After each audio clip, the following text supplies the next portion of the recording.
تو جو ہم نے دیکھنا ہے اس کے اثرات دل تک پہنچیں گے، اور جو کان نے سننا ہے اس کے اثرات دل تک پہنچیں گے۔ تو اگر ہم ان بار بیرونی ذرائع سے اندر اچھی چیزیں پہنچائیں گے تو دل اچھا رہے گا۔ یعنی پوچھنے کا جو سلسلہ ہے وہ سم اور بصر سے اس لیے شروع کیا کہ یہ ٹھیک ہوں گے تو دل ٹھیک رہے گا۔ بالکل ٹھیک۔ تو ویسے تو کہتے ہیں نا، یعنی حدیث مبارکہ میں بھی ہے کہ اذا صلح الجسد کلو، وَإِذَا فَسَدَتْ فَسَدَ الْجَسَدُ جب كُلُّهُ۔ یہ ٹھیک ہو جاتا ہے تو سارا دل ٹھیک ہو تو سارا جسم ٹھیک ہے۔ تو لیکن باہر سے اس پہ اثرات مرتب ہوتے ہیں۔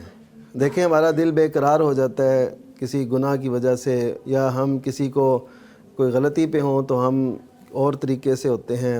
ہمارے دل کو اطمینان آتا ہے جب ہم نیکی کر رہے ہوتے ہیں، تو یہ ہم کر رہے ہوتے ہیں اعضاء سے، لیکن ہمارے دل، اب نماز میں کھڑے ہیں تو ہماری اور کیفیت ہے، مسجد میں تو اور کیفیت ہے۔ یعنی ہم نے وہ ماحول دیا تو دل بھی ہمارا قرار پا گیا۔ تو ہم نے جب وہ ماحول نہیں دیا تو دل میں بے سکونی ہے، تو ایسے ہے۔ ایک تو یہ بات۔ دوسری یہ ہے کہ قرآن و سنت میں نا اکثر جگہ کان کا ذکر پہلے ہے اور آنکھ کا بعد میں ہے۔ تو سائنس نے جب تحقیق کی، کئی دعاؤں میں ایسے ہے، جیسے وہ سجدہ تلاوت کی دعا میں بھی ایسی ہے، سجد وجہ للذی خلقہ وشق سمعہ وبصرہ، پہلے کان کا ہے پھر آنکھ کا ہے۔ تو سائنس کہتی ہے کہ پہلے اندر جب یہ وجود پا رہا ہوتا ہے تو تب جنین، تو تب وہ اس کے پہلے کان بنتے ہیں پھر آنکھیں بنتی ہیں۔ تو جو نعمت پہلے اللہ تعالیٰ دیتے ہیں اس کے بارے میں پوچھنا بھی پہلے ہے۔ اور پھر فؤاد جو ہے نا، یہاں پہ قلب نہیں کہا، ایک قلب بھی دل کو کہتے ہیں نا، بالکل، لیکن فؤاد اس دل کے اس حصے کو کہتے ہیں جو دل کا بھی آگے دل ہے۔ یعنی ایک دل کی ظاہری شکل ہے نا جو ہمیں نظر آتی ہے، جو ہم دیکھتے ہیں، تو اس کے اندر ایک دل ہے جس سے دھک دھک ہوتا ہے، اور جہاں پہ ساری محبتیں، چاہتیں، اور جہاں پہ ایمان، یقین کی وہ ساری کیفیات ہیں، تو اس کے بارے میں پوچھا جائے گا۔ یعنی اللہ تعالیٰ کی نظر اس پہ ہے کہ اس کے متعلق بھی جو ہو رہا ہے اس کو ہم دیکھ رہے ہیں، تو اس کے متعلق بھی پوچھا جائے گا۔ اب سوال یہ پیدا ہوتا ہے کہ اگر اس کے متعلق پوچھا جانا ہے تو نبی صلی اللہ علیہ وسلم کی یہ حدیث بھی ہیں کہ جو وسوسے آئے خیالات ہیں میری امت کے، تو ان کے متعلق ان سے نہیں پوچھا جائے گا۔ تو اصل ایسا ہے کہ بعض اوقات وہ وسوسے مسلسل آ کے دل کو اس پہ زنگ لگا دیتے ہیں، اور اس پہ کوئی ارادے پنپنے لگ جاتے ہیں، ارادے بڑھنے لگ جاتے ہیں، ارادے عزم جو ہے نا ان کا مسمم ہونے لگتا ہے۔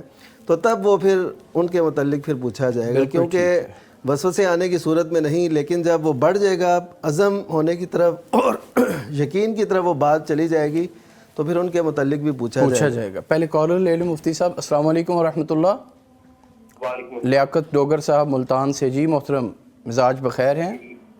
جی الحمدللہ، ماشاء اللہ۔ جی اللہ کا بڑا احسان، فرمائیے گا، کیا کہنا چاہیں گے؟ میرا سوال یہ ہے کہ ہم یہ جو کپڑے پہنتے ہیں، کیا یہ کالر والا سوٹ ہم پہن سکتے ہیں؟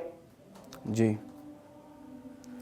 بہت شکریہ کال کے لیے، جی جزاک اللہ۔ جی محترم مفتی صاحب، کالر والا سوٹ پہن سکتے ہیں؟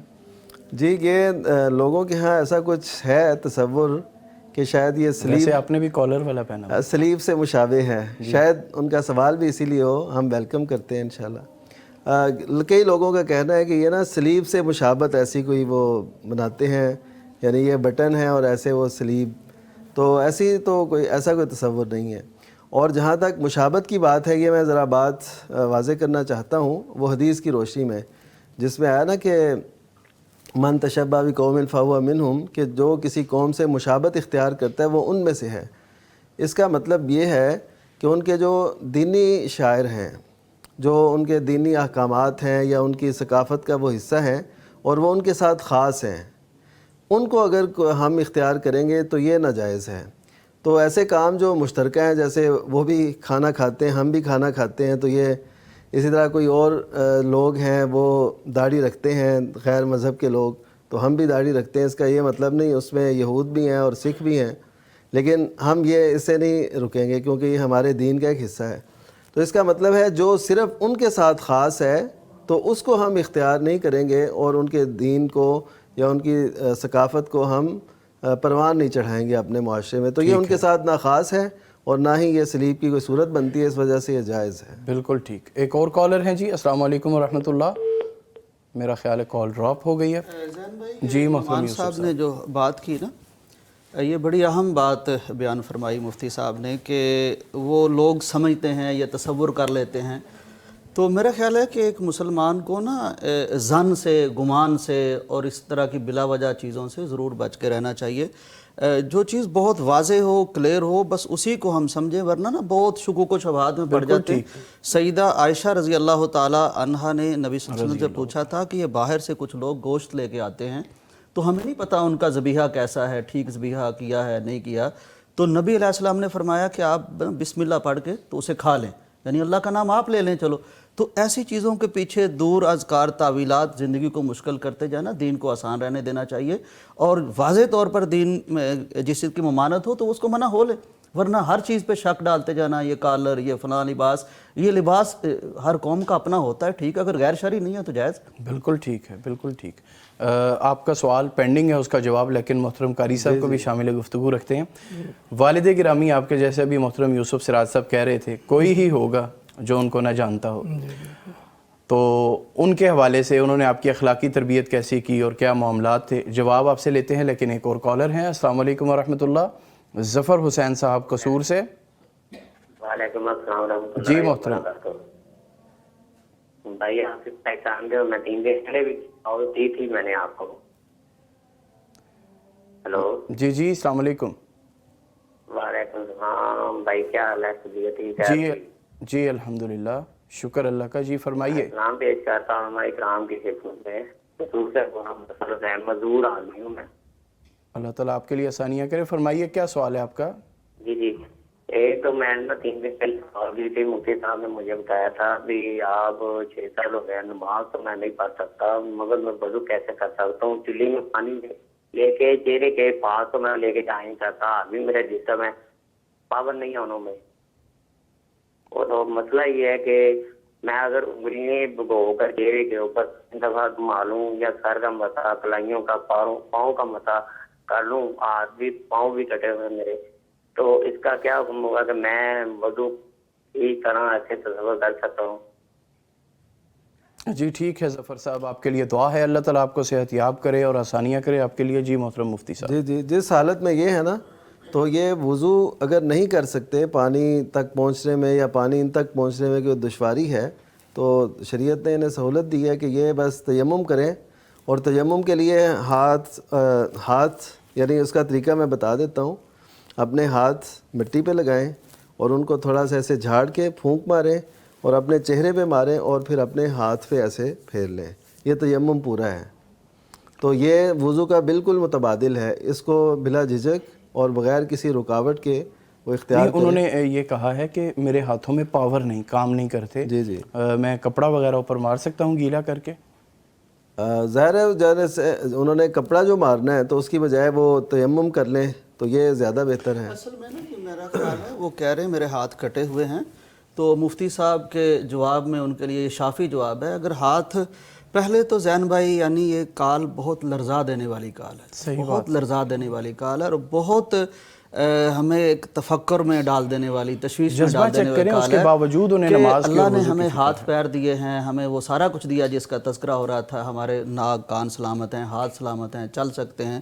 ایک شخص اس وقت جاگ رہا ہے جس کے ہاتھ کٹے ہوئے ہیں اور وہ بیچارہ کہتا ہے کہ میں مفتی صاحب سے پوچھ لوں کہ میں وضو کیسے کروں، میں نماز کیسے پڑھوں، پانی میرے قریب نہیں آ سکتا، میں پانی کے قریب نہیں جا سکتا. تو یہ ہے وہ جذبہ جو ہونا چاہیے. اللہ کرے کہ جن کے ہاتھ اور پاؤں سلامت ہیں ان میں بھی یہ جذبہ آ جائے اور وہ سبق سیکھے اس سے. تو باقی مفتی صاحب نے بتا دیا، اگر ہاتھ کٹے ہیں اللہ تعالیٰ اس کے جذبے کو سلامت رکھے، تو جو چیز ثابت ہے اس کو کر لے، اپنا تیمم کر لے. ٹھیک ہے، تیمم کر لیں، بالکل ٹھیک. جی محترم قاری صاحب، میں نے آپ سے والد گرامی کے حوالے سے ایک سوال کیا کہ آپ کی تربیت اور معاملات میں ان کی کیا دلچسپی ہوتی تھی آپ کے ساتھ؟ جی پہلی بات تو یہ ہے کہ اکثر والد محترم جو ہے وہ جلسوں پہ رہتے تھے، زیادہ باہر رہتے تھے. بالکل ٹھیک. اور 8 دنوں کے بعد جمعہ پڑھانے کے لیے آتے تھے تو گھر آتے تھے. تو یہ اس طرح ان کی زندگی تبلیغ میں زیادہ گزری. اور پھر اس کے بعد گھر میں بھی ہمیں بٹھا کر بھی یہی سمجھاتے تھے کہ یہی راستہ دین والا ہے، یہی کام ہم نے کرنے ہیں اور اس کام کے اوپر توجہ دو. اخلاق، سب سے بڑی دولت اخلاق ہے.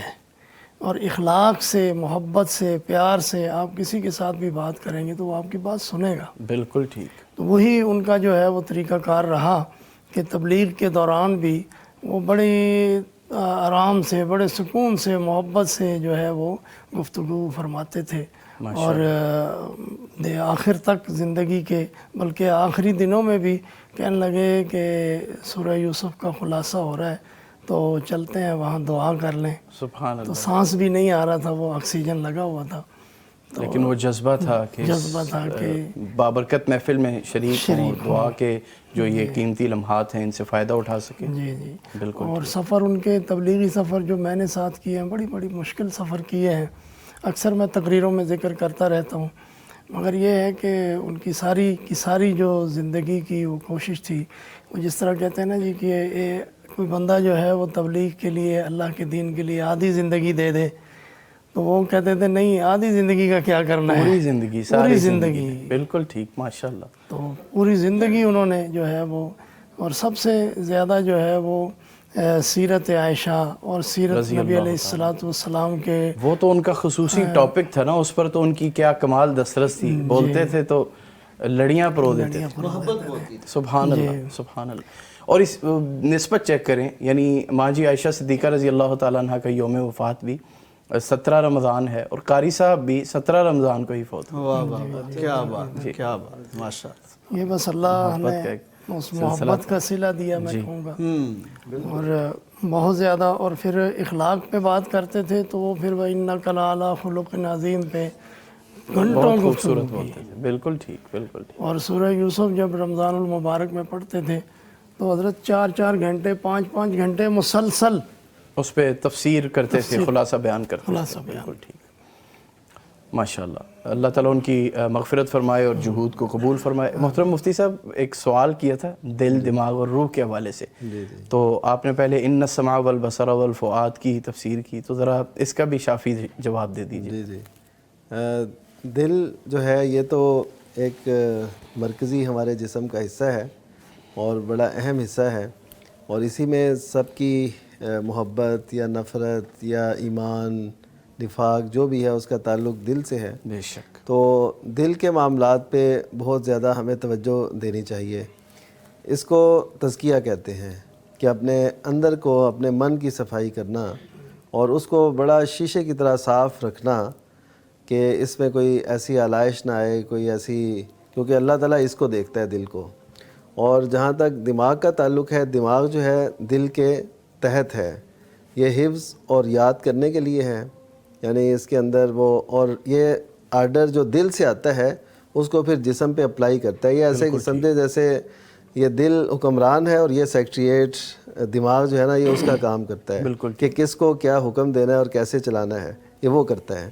لیکن اصل جو ہے وہ دل ہے، جیسے کہ اللہ تعالیٰ نے بھی اس کی طرف نسبت کی کہ لہم قلوب لا یفقہون بہا، کہ ان کے دل ہیں اسے سمجھتے نہیں ہیں. ہم عموماً یہ کہتے ہیں کہ یہ سمجھتا نہیں، کیا اس میں دماغ نہیں ہے؟ تو اللہ تعالیٰ فرماتے ہیں لہم قلوب لا یفقہون بہا. اور اسی طرح فرمایا افلا یتدبرون القرآن ام علی قلوب اقفالها، کیا یہ قرآن پہ غور و فکر نہیں کرتے، تدبر نہیں کرتے، تو کیا ان کے دلوں پہ تالے لگ چکے ہیں؟ اور یہ جو تدبر کا لفظ ہے نا، یہ بھی ایک ذرا چاہتا ہے کچھ وضاحت. اس کی وضاحت آپ سے لیتے ہیں. کالر ہیں ایک. السلام علیکم ورحمۃ اللہ. قاری عمیر محمدی صاحب فیصل آباد سے. جی محترم قاری صاحب. اللہ کا احسان ہے الحمدللہ، بالکل ٹھیک. آپ فرمائیں، رمضان بخیر گزر رہا ہے؟ جی الحمدللہ. ماشاءاللہ. فرمائیے کیا پوچھنا چاہیں گے؟ میں پہلے تو قاری مصباح رفیع صاحب کو میری طرف سے سلام کہیں. جی وعلیکم السلام. سن رہے ہیں وہ آپ کو. جی دوسری بات، ہم سیرت عائشہ پہ ان سے نعت سننا چاہیں گے. بالکل ٹھیک. کون سی نعت سیرت عائشہ پہ؟ اچھی عظمت ہے امی عائشہ. ٹھیک ہے سر، بہت شکریہ. جی محترم قاری صاحب. اچھی عظمت ہے امی عائشہ دی، اچھی عظمت ہے امی عائشہ دی، جیڑی ہر مومن دی ماں دسے، او صدیقہ مطہرہ منورہ دسے، تے حبیبہ حبیب خدا دسے، اچھی عظمت ہے امی عائشہ دی، ہی اللہ کا یا محمد پیغام آیا، امی عائشہ تے رب دا سلام آیا، تطہیر دی چادر دی جگمگ، تطہیر دی چادر دی جگمگ، پوری دنیا تے روشن ضیا دسے، اونچی عظمت ہے امی عائشہ دی۔ ماشاءاللہ ماشاءاللہ، بہت خوب بہت خوب۔ پڑھتے ہیں تو قاری صاحب یاد آ جاتے ہیں۔ انداز سیم اور گیٹ اپ بھی ماشاءاللہ، قاری اللہ صاحب تعالیٰ رحمہ وہ اللہ جذبہ اور وہ اس میں بھی مزید اضافہ فرمائے، تو بڑی خوشی ہے۔ بیٹا باپ جیسا ہی ہوتا ہے، بالکل ٹھیک، کھانا واقعہ بالکل ٹھیک۔ تو مطلب پاؤں دیکھ کے، ہاں الولد سر الابی کہتے ہیں نا، عربی کا ایک محاورہ ہے۔ تو بالکل ٹھیک۔ آپ کو بھی گفتگو کا پہلے میں یوسف صاحب سے فائدہ اٹھانا چاہتا ہوں، آج موجود ہیں ہمارے سیٹ پہ۔ نہیں، نعمان صاحب کی بات ہم سن لیں، وہ مکمل کر لیں۔ میں ان کی طرف آنا چاہوں گا، لیکن اس سے پہلے آپ سے سنگ دلی کا ذکر قرآن میں کیا گیا ہے، سنگ دلی کا، تو اس کی کیا وجہ، یہ معیوب کیوں ہے؟ زین بھائی، جب یہ بات طے ہو گئی ہے کہ دل کا مدار، اپنا انسانی جسم کا مدار دل ہے، اور دل ایک مرکز ہے، دل ایک حکمران ہے، دل ایک سردار ہے، تو پھر اس دل کو بڑا پاکیزہ، بڑا منور اور بڑا معطر رہنا چاہیے، اور اس کو رقیق ہونا چاہیے۔ یعنی دل کا نرم ہونا یہ انسان کے اچھے ہونے کی علامت ہے، یہ اچھا ایمان ہونے کی علامت ہے۔ دل کی سختی کا مطلب یہ ہے کہ یہ انسان اب اس پر کوئی واعظ اثر نہیں کرتا، اس پر قرآن اثر نہیں کرتا، اس پر حدیث اثر نہیں کرتی۔ تو قرآن مجید میں اللہ تبارک و تعالیٰ نے بتایا ہے نا کہ کچھ لوگوں کے دل تو پتھروں سے بھی زیادہ سخت ہو جاتے ہیں۔ یعنی سختی پر جب یہ آتا ہے اور اس میں نفاق آ جاتا ہے، کفر آ جاتا ہے، اور جن کو ہم اخلاق رذائل کہتے ہیں وہ آ جاتے ہیں، تو پھر یہ انسان نہیں رہتا۔ وہ جیسے قرآن کی آیت ہے نا، لہم قلوب لا یفقہون بہا وَلَهُمْ أَعْیُنٌ لَا یُبْصِرُونَ بِہَا، یہ جو باتیں کی گئی ہیں کہ آنکھیں ہیں دیکھتے نہیں، دل ہیں سنتے نہیں، اولئک کالانعام بل ہم اضل، پھر تو انسان چوپایوں سے، درندوں سے بھی بدتر ہو جاتا ہے اور پتھروں سے بدتر ہو جاتا ہے۔ تو اب دل کی سختی پھر دیکھیں نا، کیسے معیوب نہ ہو، کیسے اس پہ اس طرح کی کوئی سخت بات نہ کی جائے کہ جب دل کی سختی کا مطلب ہے دل کی موت، اور دل کی موت، دل مردہ دل نہیں ہے، اسے زندہ کر دوبارہ، وہ تو زندہ ہی نہیں ہے، وہ تو مردہ ہو چکا ہے۔ تو پتھر بھی اگر کوئی اللہ کا کلام سنتے ہیں تو وہ بلندیوں سے گر پڑتے ہیں، تو دل تو اگر سخت ہو گئے تو اس پہ تو تالے لگ گئے، یعنی اندر تو کوئی واعظ کی، کوئی نصیحت کی کوئی بات ہی نہیں آتی۔ ایسے درندے بن جاتے ہیں جب دل سخت ہوتا ہے کہ کسی کے آنسو اثر نہیں کرتے، سامنے قتل ہوتا ہے اثر نہیں کرتا۔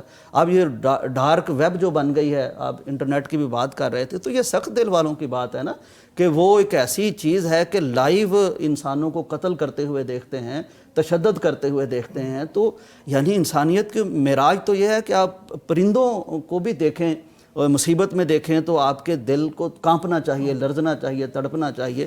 تو یہ کیا بات ہوئی کہ انسان اس کے سامنے درندوں کی طرح قتل کیا جا رہا ہو تو اس کو کوئی پرواہ نہ ہو؟ تو اس کا مطلب ہے جس کا دل سخت ہو چکا ہے اس کا دل مر چکا ہے، وہ شخص سمجھے کہ زندہ نہیں ہے، مردہ ہے لیکن پھر رہا ہے۔ تو یہ بہت معیوب ہے، اور اگر ایسا دل ہے تو اس کا علاج کرنا چاہیے۔ یعنی یہ جو ہمیں کہا گیا نا کہ قبرستان کی زیارت کریں، تو اس لیے ہے کہ آپ کو آخرت یاد آئے، دل نرم ہو، دل نرم ہوگا تو پھر کو بات بھی سمجھ آئے گی، پھر قرآن بھی اثر کرے گا۔ تو اسی لیے معیوب ہے کہ جب دل سخت ہو جاتا ہے تو پھر انسان وہ کسی کام کا نہیں رہتا۔ یوسف سراج بھی، ویسے دل سخت ایک تو ہے دین اسلام کے احکامات کا اثر نہ کرنا، قرآن کا اثر نہ کرنا، ساری زندگی سن کے اس کا اثر نہ ہونا۔ بعض لوگ دین کے بھی قریب ہوتے ہیں، فطرتاً دل میں سختی ہوتی ہے۔ نہیں جی، دین ایک تو کوئی تباً ٹھیک ہے، کچھ رقیق ہوتے ہیں، کچھ لوگ نہیں ہوتے ہیں۔ جیسے نبی علیہ السلام نے فرمایا تھا کہ مرو ابا بکر فلیصلی بالناس، کہ ابو بکر سے کہیے کہ وہ جا کے نماز پڑھائیں۔ سیدہ عائشہ نے اس وقت کہا تھا کہ وہ رقیق القلب ہیں، ایسی کیفیت میں وہ کیسے گوارا کریں گے کہ آپ کے مصلے پہ کھڑے ہو جائیں؟ تو بہرحال وہ یہ ہوتا ہے، یعنی کچھ لوگ رقیق القلب ہوتے ہیں، کچھ کام کچھ زیادہ، لیکن سختی اتنی بڑھ جائے تو میں نہیں سمجھتا کہ یہ کوئی دینداری کی بات ہے۔ بالکل ٹھیک۔ مثلاً حضرت عمر رضی اللہ تعالیٰ عنہ سے زیادہ ہیبت والے، جلال والے، روب والے کون تھے؟ نبی علیہ السلام نے فرمایا جس گلی سے گزر جاتے تھے تو شیطان بھاگ جاتا تھا، لیکن انہی حضرت عمر رضی اللہ تعالیٰ عنہ کے بارے میں یہ بھی آتا ہے کہ کانا وقافاً عند کتاب اللہ، اس طرح کے کچھ الفاظ کے جب کوئی کام کرتے تھے تو کوئی اگر قرآن کی آیت پڑھ دیتا تھا تو رک جاتے تھے، ٹھہر جاتے تھے۔ یعنی دینداری کا مطلب یہ ہے کہ آپ کا دل چلے، کوئی طبعاً تھوڑا سخت بھی ہے، لیکن اللہ اور رسول کی بات آ جائے یا کوئی انسانیت کی بات آ جائے یا کسی کے آنسو دیکھ کے اگر پھر بھی آپ کے دل میں کوئی رکت طاری نہیں ہوتی تو یہ کوئی دینداری کا اچھا نمونہ نہیں ہے۔ بالکل ٹھیک ہے، بالکل ٹھیک ہے۔ جی محترم مفتی صاحب، گفتگو آپ کی پاز کی تھی، پلیز اس کو کنٹینیو کیجئے۔ جی میں عرض کر رہا تھا کہ اللہ تعالیٰ نے جو فرمایا نا افلا یتدبرون القرآن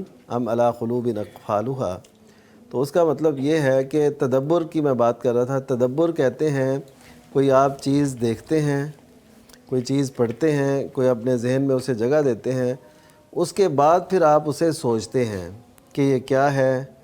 مثلا قرآن مجید میں قوموں کی ہلاکت کا ذکر ہے، تو مثلا سورہ قمر میں دیکھ لیں کہ 4 مرتبہ اللہ تعالیٰ نے وَلَقَدْ يَسَّرْنَا الْقُرْآنَ لِلذِّكْرِ فَهَلْ مِن مُدَّكِرٍ، اب یہ جو فرمایا ہے یہ ایک ایک قوم کی ہلاکت کے بعد یہ آیت آتی ہے۔ قوم نوح، قوم عاد، قوم سمود اور قوم لوط، ان کے تذکرے کے بعد یہ ذکر آتا ہے وَلَقَدْ يَسَّرْنَا الْقُرْآنَ لِلذِّكْرِ فَهَلْ مِن مُدَّكِرٍ۔ اس کا مطلب ہے کہ قرآن مجید کے آسان کرنے کا، اس کو عام فہم بنانے کا مقصد یہ ہے کہ لوگ اس سے نصیحت حاصل کریں۔ تو یہی اس پہ غور کرنا ہوتا ہے کہ جو بھی واقعہ ہوا، جو کوئی قوم ہلاک ہوئی، جو چیز ہمارے سامنے آئی، جو اللہ تعالیٰ نے ہمیں حکم دیا، اس کے اندر کیا کیا راز چھپے ہوئے ہیں، تو اسے کہتے ہیں تدبر۔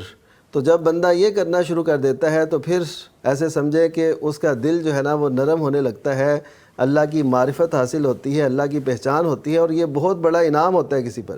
اب دیکھیے کہ وہ قوم جس کو قرآن مجید میں مغضوب کہا گیا، یعنی جن پہ اللہ کا غضب نازل ہوا، جو رسوا ہوئے، جو ذلیل ہوئے، اور اللہ تعالیٰ نے ان کے لیے ذلت اور رسوائی ان کا مقدر بنا دی تھی، ان کی جو ایک خصلت اللہ تعالیٰ نے بیان کی ہے، ثم قست قلوبکم من بعد ذلک فہی کالحجارہ او اشد قسوہ، کہ پھر ان کے دل سخت ہو گئے۔ اچھا پیچھے واقعہ اگر دیکھیں تو وہ گائے والا واقعہ ہے، جب ان کو کہا گیا تھا کہ آپ گائے ذبح کریں تو وہ سوال کرتے رہے۔ اب وہ اصل میں کرنا نہیں چاہتے تھے کہ گائے کیسی ہو، کس رنگ کی ہو، کس عمر کی ہو، اور اس کی صورتحال کیا ہو، یہ سارا پوچھ کے وہ کرنا نہیں چاہتے تھے۔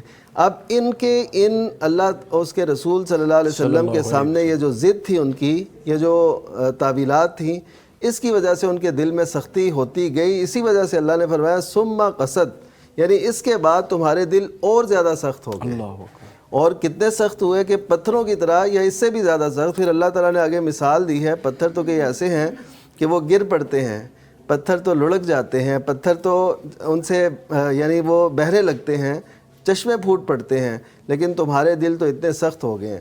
تو اس وجہ سے یہ دلوں کی سختی ایک بہت بڑا ایک جرم ہے، اور جس میں یہ نہیں ہوتی اس پہ کوئی بھی بات اثر نہیں کرتی، کوئی اچھی نصیحت اچھی نہیں لگے گی، کوئی برائی بری نہیں لگے گی، تو اس طرح وہ نظام خراب ہوتا ہے۔ بالکل ٹھیک۔ ناظرین، برکات رمضان سے ہے، ٹرانسمیشن جاری ہے، دلوں کی پاکیزگی کی بات ہو رہی ہے، لیکن وقت ہے ایک چھوٹی سی بریک کا۔ Stay with us. مغفرت کا ہو گیا سامان پھر، در بدر کی خاک کتنی چھان لی، لوٹ آ رب کی طرف نادان کی خاک کتنی چھان لی، لوٹ آ رب کی طرف نادان پھر، مغفرت کا ہو گیا سامان پھر۔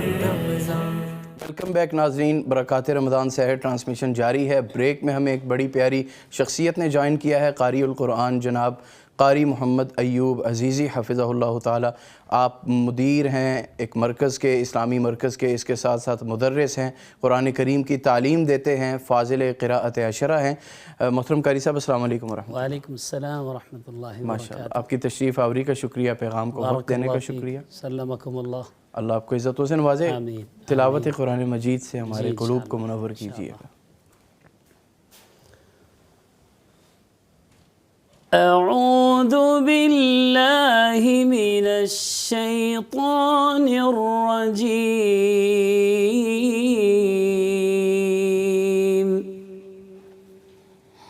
بسم الله الرحمن الرحيم.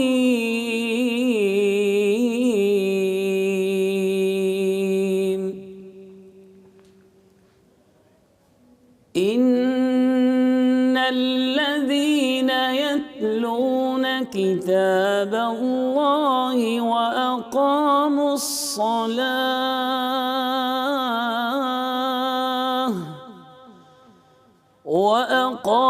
الصلاة وأنفقوا مما رزقناهم سرا وعلانية يرجون تجارة لن تبور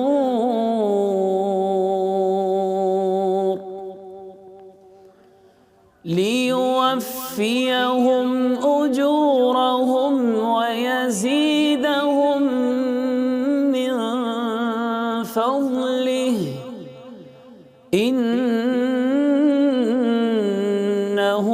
غفور شكور. والذي أوحينا إليك من الكتاب هو الحق مصدقا لما بين يديه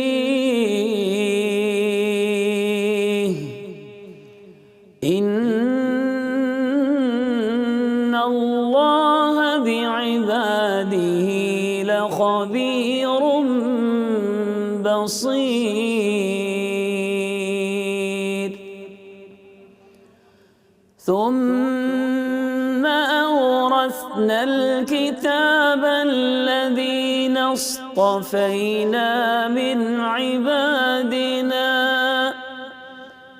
فمنهم ظالم لنفسه ومنهم مقتصد ومنهم سابق بالخيرات بإذن الله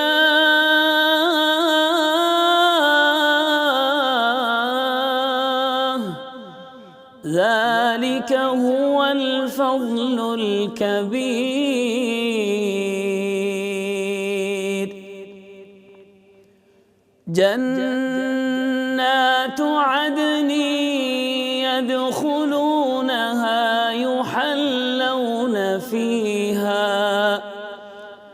يحلون فيها من أساور من ذهب ولؤلؤا ولباسهم فيها حرير. وقالوا الحمد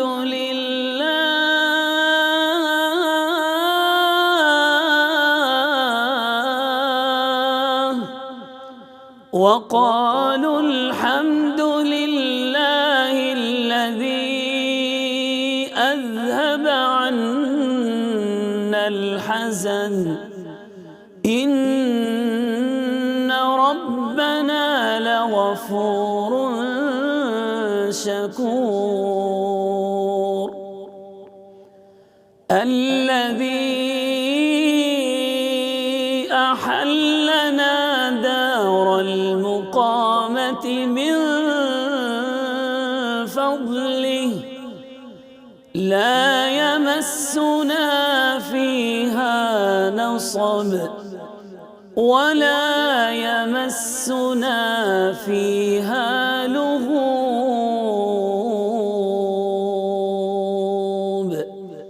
صدق الله العظيم. سبحان اللہ، ماشاء اللہ. وقت سحر ہے اور بہت خوبصورت انداز میں محترم قاری محمد ایوب عزیزی صاحب تلاوت قرآن مجید فرما رہے تھے۔ قاری صاحب آپ کا شکریہ، پیغام ٹی وی کو وقت دینے کا شکریہ۔ ناظرین چھوٹا سا وقفہ، اس کے بعد دوبارہ ملتے ہیں، اسٹے ود اس۔ مغفرت کا ہو گیا سامان پھر، در بدر کی خاک کتنی چھان لی، لوٹ آ رب کی طرف نادان پھر، مغفرت کا ہو گیا سامان پھر۔ ویلکم بیک ناظرین۔ محترم یوسف سراج صاحب، بریک میں جانے سے پہلے سنگ دلی کے حوالے سے آپ نے بڑی خوبصورت بات کہی اور اس کے حوالے سے رہنمائی کی، تو فرمائیے گا اللہ تعالیٰ کا تعارف اور اس کی پہچان یہ کیسے معاون ہو سکتے ہیں سنگ دلی کو ختم کرنے میں، اس کیفیت کو توڑنے میں؟ زین بھائی، اصل بات یہ ہے کہ جو چیز جس کام کے لیے بنی ہو، جب ہم اس کو اس کام کے لیے استعمال کرتے ہیں تو وہ چیز ٹھیک ہو جاتی ہے۔ اب یہ دل بنے ہیں اللہ تعالیٰ کی معرفت کے حصول کے لیے۔ جتنا زیادہ یہ اس دل میں ہم اللہ کا تعارف بھرتے جائیں گے، اللہ کی محبت بھرتے جائیں گے، اللہ کے اسماء کا تعارف بھرتے جائیں گے، تو یہ دل بڑا پاکیزہ ہوتا جائے گا، صاف ہوتا جائے گا، اور یہ بالکل اس چیز کے لیے تیار ہوتا جائے گا جس کام کے لیے یہ بنا ہے۔ اب آپ غور کریں کہ انسان جب کسی بھی چیز کو، ہم اس دنیا کو دیکھتے ہیں، کائنات کو دیکھتے ہیں، شمالی علاقہ جات میں چلے جائیں تو اللہ تعالیٰ نے پاکستان کو نواز رکھا ہے، بڑے بہترین علاقے ہیں، اور 8000 فٹ سے بلند جتنے بھی کافی سارے اس ہمالیہ کا سلسلہ بھی ہے، تو وہ ہمارے ہاں موجود ہیں پہاڑ۔ اب ان پہاڑوں کو جب ہم دیکھتے ہیں تو یوں ہمارے سر پہ ٹوپی ہو تو گر جاتی ہے، اور آنکھیں کتنی اوپر ہو جاتی ہیں۔ اب ان کو جب ہم دیکھتے ہیں، اور جو بات یہاں ہو رہی تھی کہ ہم تدبر بھی کریں، تفکر بھی کریں، غور بھی کریں، چیزوں سے ایسے نہ گزر جائیں جیسے کوئی ایسا شخص گزرتا ہے جس کی آنکھیں بند ہوں یا دل پہ تالے لگے ہوں۔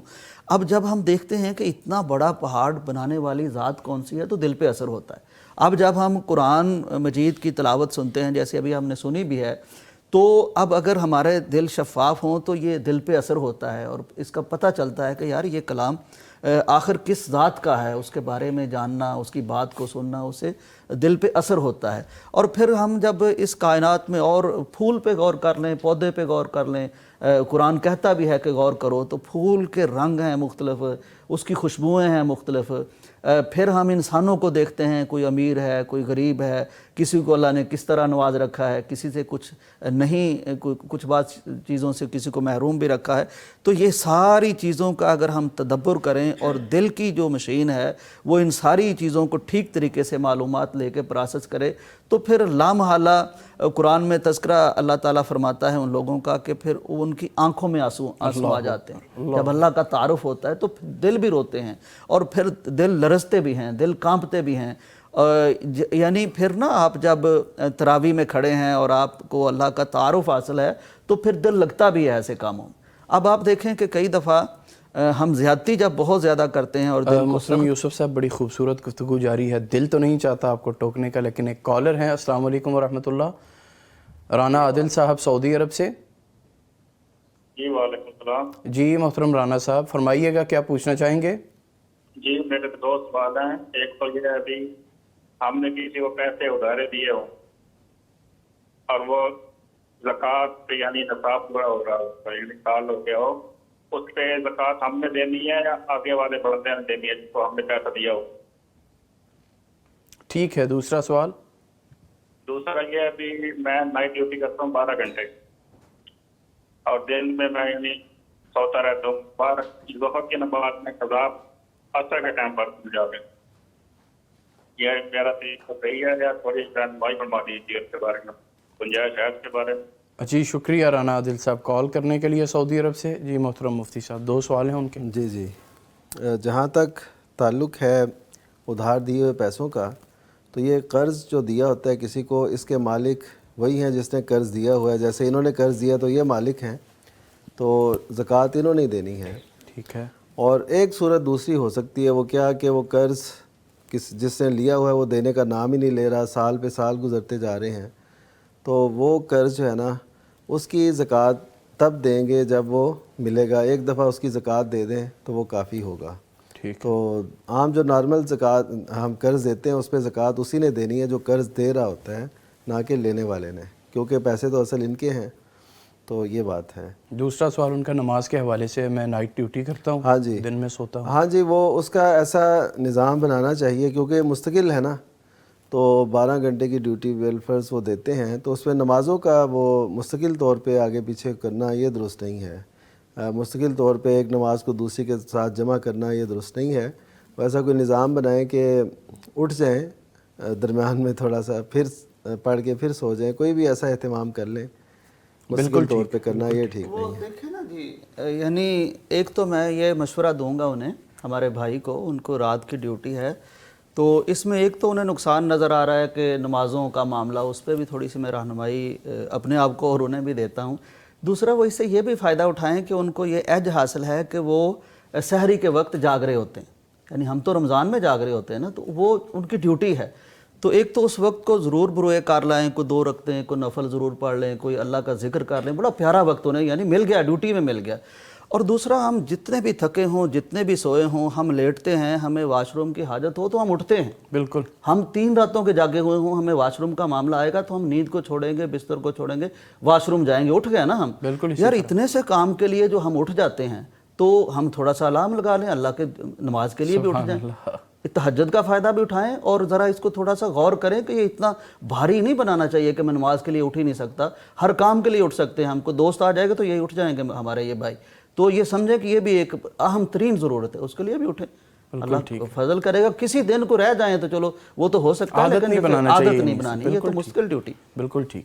آپ گفتگو کر رہے تھے بڑی خوبصورت دل کے حوالے سے، اللہ تعالیٰ کے کہ بھئی جو دل کا معاملہ ہے، قرآن پڑھ کے یا اللہ تعالیٰ کے تعارف اور پہچان کے ساتھ یہ دل بدل سکتا ہے، اس کی کیفیت. جی میں یہ عرض کر رہا تھا جی کہ دل کو جب ہم اللہ تعالیٰ کا تعارف، اللہ تعالیٰ کی محبت، اللہ تعالیٰ سے مانوس کرنا، اللہ تعالیٰ سے الفت پیدا کرنا یہ کر دیں گے تو پھر دل ہمارا یہ اللہ والوں کی مجلس میں لگنا شروع ہو جائے. ابھی آپ بڑی پیاری مثال دے رہے تھے پہاڑوں کی، انسان اللہ تعالیٰ کی مخلوقات پہ تدبر کرے. جی جب دل کا آئینہ شفاف ہو جاتا ہے نا، پھر اس میں ہر عکس جو ہے وہ محبوب کا نظر آتا ہے، پھر غیر کا نہیں نظر آتا. پھر آپ جو بھی چیز دیکھیں گے پھر آپ کی زبان سے سبحان اللہ نکلے گا. دل شفاف ہے نا.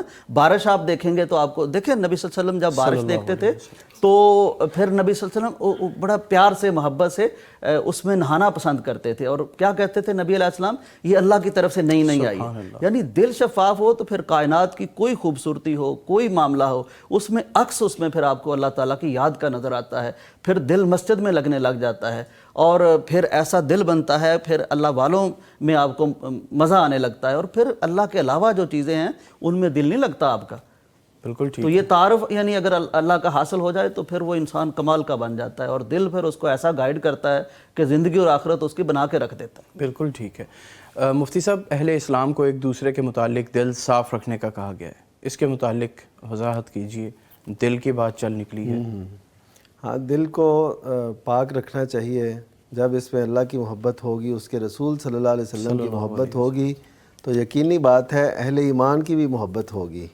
کیونکہ جو الولاء والبراء ہے، یعنی آپ اہل ایمان سے محبت اور جو اہل ایمان سے دشمنی رکھتا ہے اس سے دشمنی رکھنا، یہ دل کی ایک عبادت ہے اور بڑی اہم عبادت ہے. تو جب آپ اپنے دل کو اللہ کی محبت سے بھریں گے تو اس کا یقینی مطلب ہوگا کہ اس کے رسول کی محبت بھی ہے اور اہل ایمان کی محبت بھی اس پہ ہے. تو جب اہل ایمان کے لیے محبت ہے تو پھر ان کے لیے دشمنی، حسد، بغض، کینہ یہ رکھنا اس دل کو زیبا نہیں ہے.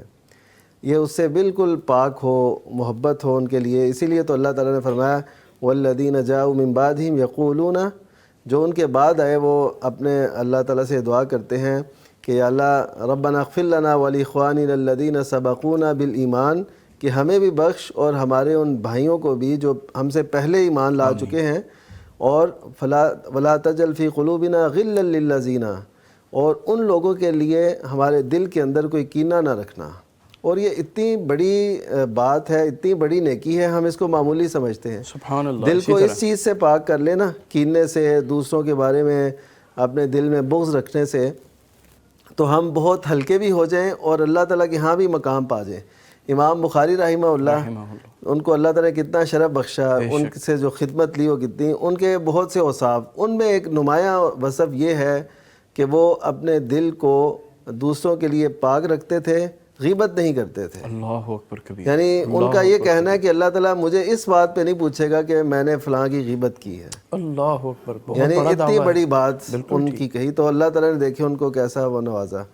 اچھا پھر آپ چلیں کہ نبی کریم صلی اللہ علیہ وسلم نے ایک شخص کے متعلق کہا کہ یہ جنتی ہے۔ ایک دن وہ آئے سامنے تو آپ نے کہا کہ تم میں سے ایک شخص نمودار ہوگا جو اہل جنت میں سے، تو وہ آئے۔ دوسرے دن، تیسرے دن پھر ایک صحابی ان کے پیچھے لگے کہ دیکھو تو صحیح کہ یہ کون سا ایسا عمل کرتے ہیں۔ وہ پھر ان کے مہمان بنے۔ اب اس دور میں ذوق بھی ایسے تھے نا کہ میں دیکھوں صحیح یہ کرتے کیا ہیں کہ ان کو جنت کی بشارت ملی ہے۔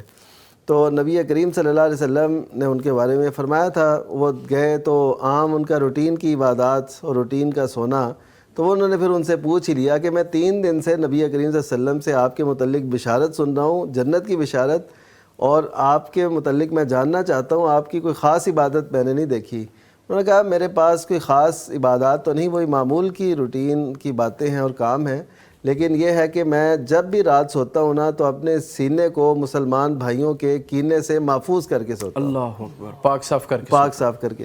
تو پاک صاف کرنا یہ بہت انسان کے لیے بہت اچھا ہوتا ہے کہ انسان ان کو دل کو پاک صاف کر کے سوئے۔ اچھا اس چیز سے انسان ہلکا بھی ہو جاتا ہے، بالکل اس کے دل پہ جو بوجھ ہوتا ہے وہ اتر جاتا ہے، بالکل بڑا پرسکون نیند آتی ہے۔ ہاں اس کے باوجود یہ ہو سکتا ہے کہ اہل ایمان بھی ہوں اور دل میں ایسی کوئی خلش بھی باقی رہ جائے، ایسے ہو سکتا ہے، کیونکہ دل ایک انسانی فطرت ہے نا، انسانی فطرت میں کوئی ایسی چیزیں بھی رکھی گئی ہیں، اسی لیے اللہ تعالیٰ نے یہ فرما دیا ہے وَنَزَعْنَا مَا فِي صُدُورِهِم مِّن غِلٍّ، کہ جب اہل جنت میں جائیں گے تو ان کے دل میں جو بھی ایسی چیز ہوگی نا ایک دوسرے کے بارے میں خلش، وہ اللہ تعالیٰ نکال کے جنت میں داخل کریں گے۔ سبحان اللہ۔ تو اس کا مطلب یہ ہے کہ جنت میں جب چلے جائیں گے وہاں پہ ایسا کوئی تصور نہیں ہوگا، اور یہ جنت کی بہت بڑی خوبصورتی اور انعام ہوگا۔ بالکل ٹھیک۔ تو ایسے کالر ہیں ایک۔ السلام علیکم ورحمۃ اللہ۔ جی وعلیکم راؤ سکندر صاحب فیصل آباد سے۔ جی سر۔ جی محترم راؤ صاحب فرمائیے، کیا پوچھنا چاہیں گے؟ سب سے پہلے السلام علیکم سارے علماء کرام سے۔ وعلیکم تو السلام۔ میں آج 2 کوشچن کروں گا۔ جی۔ ایک کوشچن یہ ہے کہ نماز تسبیح نماز جسے ہم کہتے ہیں، اس کا طریقہ بتا دیں اور تسبیح جو پڑھی جاتی ہے اس کے متعلق۔ اور دوسرا میں یہ سوال پوچھنا چاہ رہا ہوں کہ اللہ کے رسول نے کیا یہ حدیث صحیح ہے کہ اللہ کے رسول نے کہا کہ یمن اور شام کو مت چھوڑنا، اس کے متعلق ذرا علماء اکرام کے نظر میں اگر کوئی حدیث ہو تو اس کی ذرا وضاحت کر دیں، بہت شکریہ۔ جی شکریہ راؤ سکندر صاحب کال کے لیے۔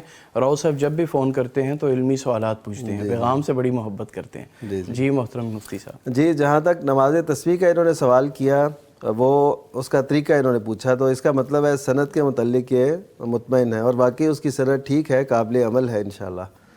تو طریقہ جو ہے اس کا وہ ہے 4 رکعتوں کی نماز ہے، اور اس میں پہلی رکعت میں سورہ فاتحہ اور سورت پڑھ کے اس کے آخر میں یعنی رکوع سے جانے سے پہلے سبحان اللہ والحمدللہ ولا الہ الا اللہ واللہ اکبر یہ 15 مرتبہ پڑھنا ہے۔ ٹھیک ہے۔ پھر رکوع میں تسبیحات کے بعد 15 مرتبہ یہی، اور پھر رکوع سے اٹھ کے جب آپ کلمات کہہ لیں تو اس کے بعد پھر آپ نے وہ یہی کلمات کہنے 10 مرتبہ، رکوع میں بھی 10 مرتبہ اور قومے میں بھی 10 مرتبہ، اور پھر سجدے میں بھی 10 مرتبہ، سجدے سے اٹھ کے بھی 10 مرتبہ، سجدے میں جا کے 10 مرتبہ، اور سجدے سے اٹھنا ہے تو پھر 10 مرتبہ، اس کے بعد پھر اٹھنا ہے رکعت کے لیے دوسری، تو دوسری رکعت بھی ایسے ہی، یعنی ایک رکعت میں 75 مرتبہ ہو جائیں گے، اور 4 رکعتوں میں 300 مرتبہ یہ کلمات دہرانے ہیں، اور اس کی وجہ سے جتنے بھی گناہ ہوں اللہ تعالیٰ ان کی معافی لکھ دیتے ہیں۔ جی ماشاءاللہ۔ دوسرا ان کا سوال تھا یمن اور شام کے متعلق۔ جی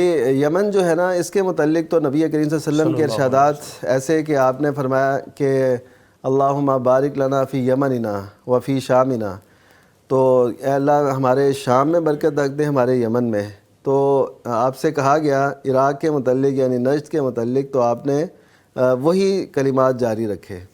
تو یمن کے بارے میں جہاں تک ہے وہ برکت اور یمن اور ایسے وہ چیزیں اس کے اندر ہیں، اور یہ اللہ تعالیٰ نے رکھی اس پہ، لیکن جو شام ہے تو اس کے متعلق جو نبی کریم صلی اللہ علیہ وسلم کے ارشادات ہیں، وہ صحیح مسلم کی روایت ہے کہ ان اخرى دار المومنین، کہ مومنوں کا جو آخری ٹھکانہ ہوگا نا وہ شام ہے. تو یہ انبیاء کی سرزمین ہے، اور اس میں بڑی یعنی آخری وقت میں جو مسلمانوں کا ایک پناہ گاہ ہوگی نا وہ شام ہے. بالکل ٹھیک. اور جب جنگیں ہوں گی، جب قتال ہوگا، جو ایسا جس سے پناہ لینی ہے اس کی کامیابی وہ شام میں ہے. تو اس کا مطلب ہے یہ شام کی ساری سرزمین. اور نبی صلی اللہ علیہ وسلم کے دور میں جو شام تھا نا، یہ اردن، آج کا سیریا، فلسطین اور شام، یہ یعنی سیریا شام کو کہتے ہیں. تو یہ سارے علاقے، یہ جتنے ممالک ہیں، یہ مل کے اس وقت کا شام تھا. تو نبی کریم صلی اللہ علیہ وسلم نے جو فضیلت اس کی بیان فرمائی وہ انہی کے حصوں کو میسر آئے گی انشاءاللہ. اور یہ مومنوں کی آخری پناہ گاہ ہے، اور اہل شام اور شام سے محبت، اس میں فلسطین بھی شامل ہے.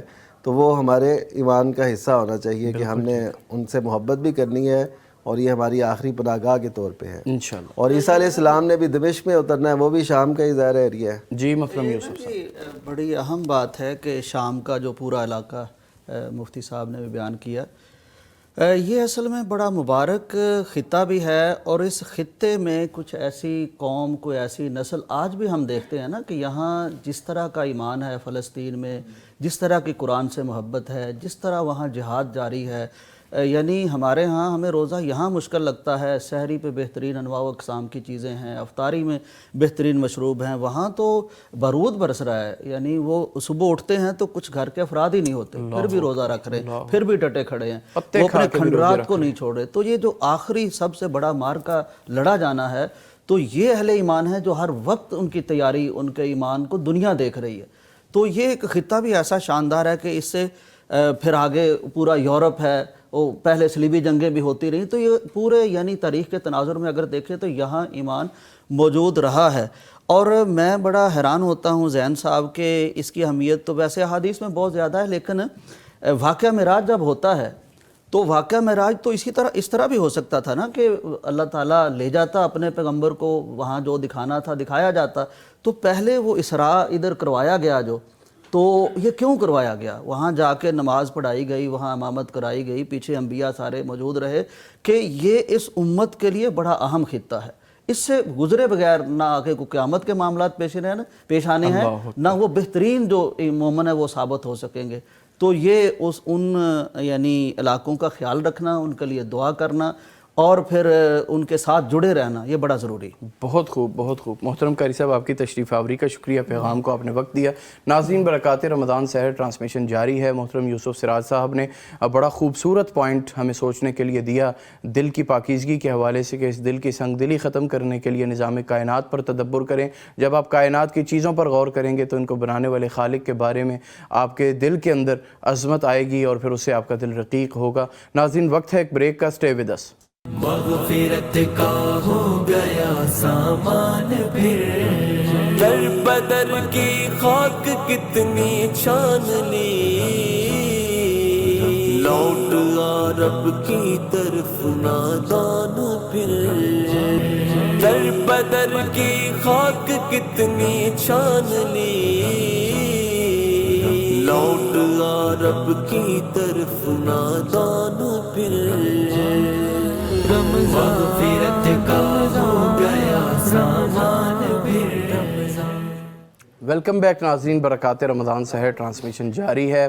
مہمانان گرامی اسٹوڈیوز میں موجود ہیں. بریک میں ہمیں جوائن کیا ہے پیغام ٹی وی کے ریسرچ اسکالر، فاضل مدینہ منورہ یونیورسٹی، معروف معبر جناب فضیلت الشیخ مولانا محمد ہاشم یزمانی صاحب نے. السلام علیکم ورحمۃ اللہ. وعلیکم السلام ورحمۃ اللہ. یزمانی صاحب مزاج بخیر ہیں؟ الحمدللہ سے ماشاءاللہ. دل کی پاکیزگی کے حوالے سے گفتگو جاری ہے. محترم یوسف سراج صاحب موجود ہیں، مفتی نعمان فاروقی صاحب موجود ہیں. فرمائیے گا، گناہوں کی وجہ سے دل پر زنگ لگ جاتا ہے، اس کی صفائی کیسے ممکن ہے؟ بسم اللہ الرحمن الرحیم. گفتگو میں نے ساری سنی ہے، الحمدللہ استفادہ بھی کیا ہے، اور ایک ایسے موقع پر آپ نے ایسا سوال کیا ہے کہ جس کا اکثر حصہ ماشاءاللہ علم نکات اور گفتگو ہو چکی ہے. دل کو زنگ لگتا ہے گناہوں سے، دل کو زنگ لگتا ہے اللہ تعالیٰ کی نافرمانی سے، اللہ تعالیٰ کی معصیت سے. جیسا کہ نبی کریم صلی اللہ علیہ وسلم کا فرمان گرامی ہے کہ بندہ مومن جب کوئی گناہ کرتا ہے اس سے اس کے دل پر ایک سیاہ نقطہ پڑ جاتا ہے، اور اگر وہ اسے چھوڑ کر توبہ کر لیتا ہے وہ نقطہ بھی مٹ جاتا ہے اور دل دوبارہ شفاف آئینے کی طرح چمکدار ہو جاتا ہے۔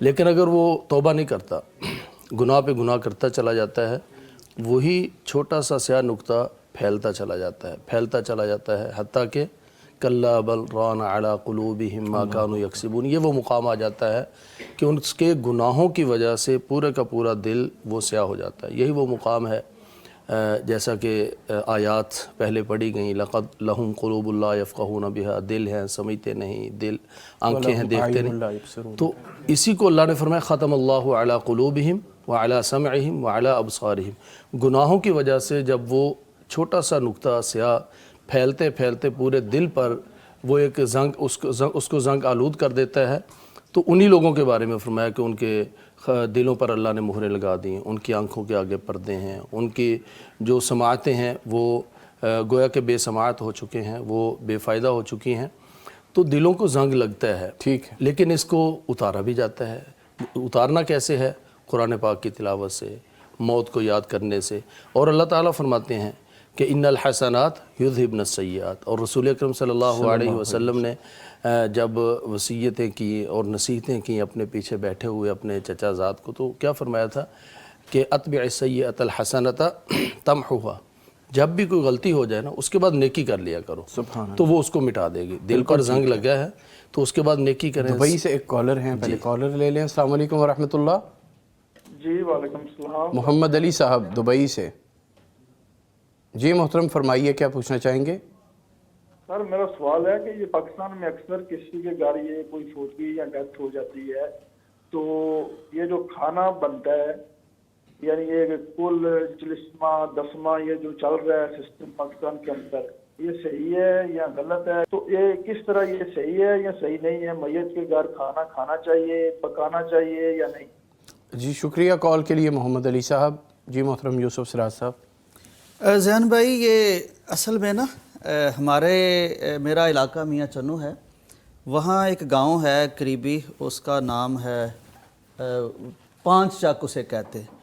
وہ پچھلے سال وہاں کی ایک ویڈیو میرے سامنے آئی اور کسی نے شیئر کی تھی کہ یہ ایک گاؤں والوں نے فیصلہ کیا ہے اور بڑا شاندار فیصلہ کیا۔ وہ میں نے اسے جب دیکھا تو میں حیران ہوا کہ واقعتاً انہوں نے بڑا ایک شاندار فیصلہ کیا تھا۔ اصل میں ذہن بھائی، یہ ہم ادھر رہے ہیں نا جب، تو بہت سی چیزیں ہمارے رسم و رواج ہیں، یہاں کا کلچر اور تہذیب بن گئی ہیں اور وہ آہستہ آہستہ یعنی شامل ہو گئی ہیں، اور بعض دفعہ وہ رسم کرتے کرتے لوگ سمجھتے ہیں شاید دین کا بھی حصہ ہے، تو لیکن وہ بوجھ بہت بن گیا آج کل لوگوں پر نا۔ آپ کو معلوم ہے کس طرح بیچارے، یعنی غربت ہے، بے روزگاری ہے، اور اپنا پیٹ پالنا بڑا مشکل ہو گیا ہے، تو پھر جب اس طرح کی رسمیں آتی ہیں تو پھر وہ برادری کو دکھانے کے لیے وہ کرنی بھی پڑتی ہیں اور بندہ مجبور ہو جاتا ہے۔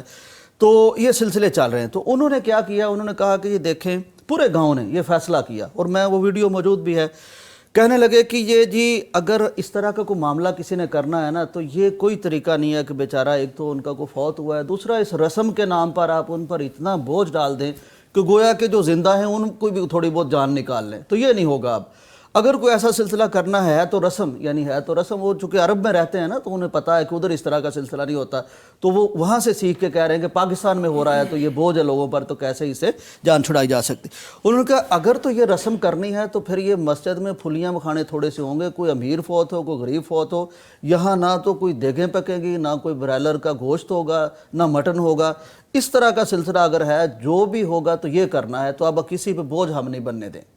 تو بہرحال مجھے تو ان کا بڑا اچھا فیصلہ لگا، کیونکہ بہت سے لوگ ہیں جو اس موقع پر بیچارے، نبی صلی اللہ علیہ وسلم کا تو مفتی صاحب آپ کو بتائیں گے کہ طریقہ یہ ہے کہ جس کی فوتگی ہو گئی ہے اس کو تسلی دی جائے، ان کے ساتھ تعزیت کے دو بول بولے جائے، وہ تو اپنی مصیبتیں پڑے ہیں، ان کی طرف کھانا بھیجا جائے، نبی صلی اللہ علیہ وسلم نے بھیجا تھا کھانا جن کی فوتگی ہوئی۔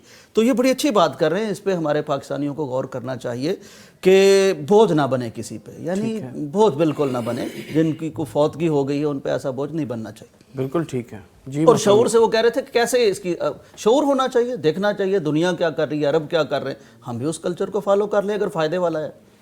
ٹھیک ہے، کالر ہیں جی۔ السلام علیکم ورحمۃ اللہ۔ میں محمد خالد بات کر رہا ہوں۔ جی میاں خالد صاحب، جناب محمد خالد صاحب بھاولپور سے، فرمائیے گا کیا سوال ہے آپ کا؟ سر یہ سوال سوال یہ ہے کہ نا اگر کسی کسان کو فصل میں نقصان ہو جاتا ہے تو کیا اس کو عشر دینا لازم ہے؟ جی ٹھیک ہے، شکریہ کال کے لیے محترم مفتی صاحب۔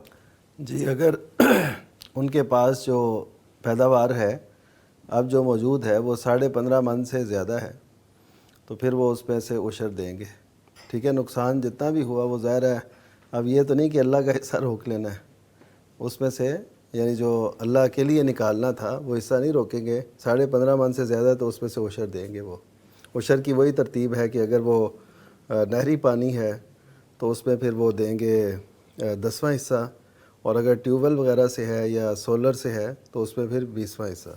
ٹھیک ہے جی محترم یزمانی صاحب، گفتگو ہو رہی تھی دل کے زنگ کو اتارنے کے حوالے سے۔ دل کے زنگ کو اتارنے کے لیے قرآن پاک کی تلاوت، اللہ تعالیٰ کی یاد اور موت کو یاد کرنا، یعنی موت جب آدمی یاد کرتا ہے اور قبرستان کو جب جا کر دیکھتا ہے۔ کالر ہیں ایک پلیز۔ السلام علیکم ورحمۃ اللہ۔ جی وعلیکم السلام۔ جاوید صاحب لاہور سے۔ جی الحمدللہ، جی آپ کیسے ہیں؟ ٹھیک، اللہ کا بڑا احسان ہے، بالکل خیر و عافیت۔ فرمائیے کیا پوچھنا چاہیں گے؟ جی میرا ایک چھوٹا سا کویسچن ہے جی ضرور صاحب سے۔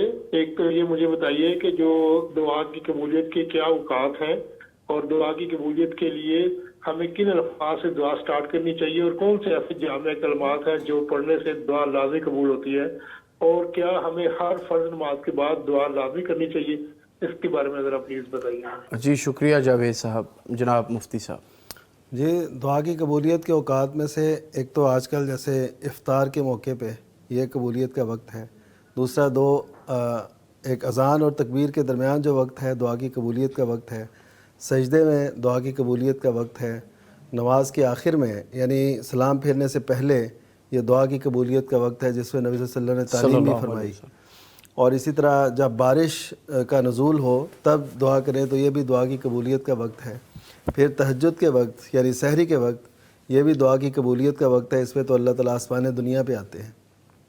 تو اس کے علاوہ بھی جب بھی آپ دعا کریں تو انشاءاللہ وہ قبولیت ہی کا وقت ہے، کیونکہ اللہ تعالیٰ نے خود جو فرمایا کہ اجیب دعوت الداعی اذا دعان، یہ اذا جو ہے عام ہے کہ جب بھی وہ مجھے پکارے میں ان کی پکار کو سننے والا ہوں، بے شک تو قبول کرنے والا ہوں اور ان کو اچھے طریقے سے نوازنے والا ہوں۔ باقی کوئی اللہ تعالیٰ کی حکمت ہو، ابھی وہ چیز اللہ تعالیٰ نہیں دینا چاہتا جو یہ چاہتے ہیں، وہ کسی اور طریقے سے نوازنا چاہتا ہو، لیکن ان کی دعا عبادت بنتی جائے گی اور ان کے لیے فائدہ مند ہوگی۔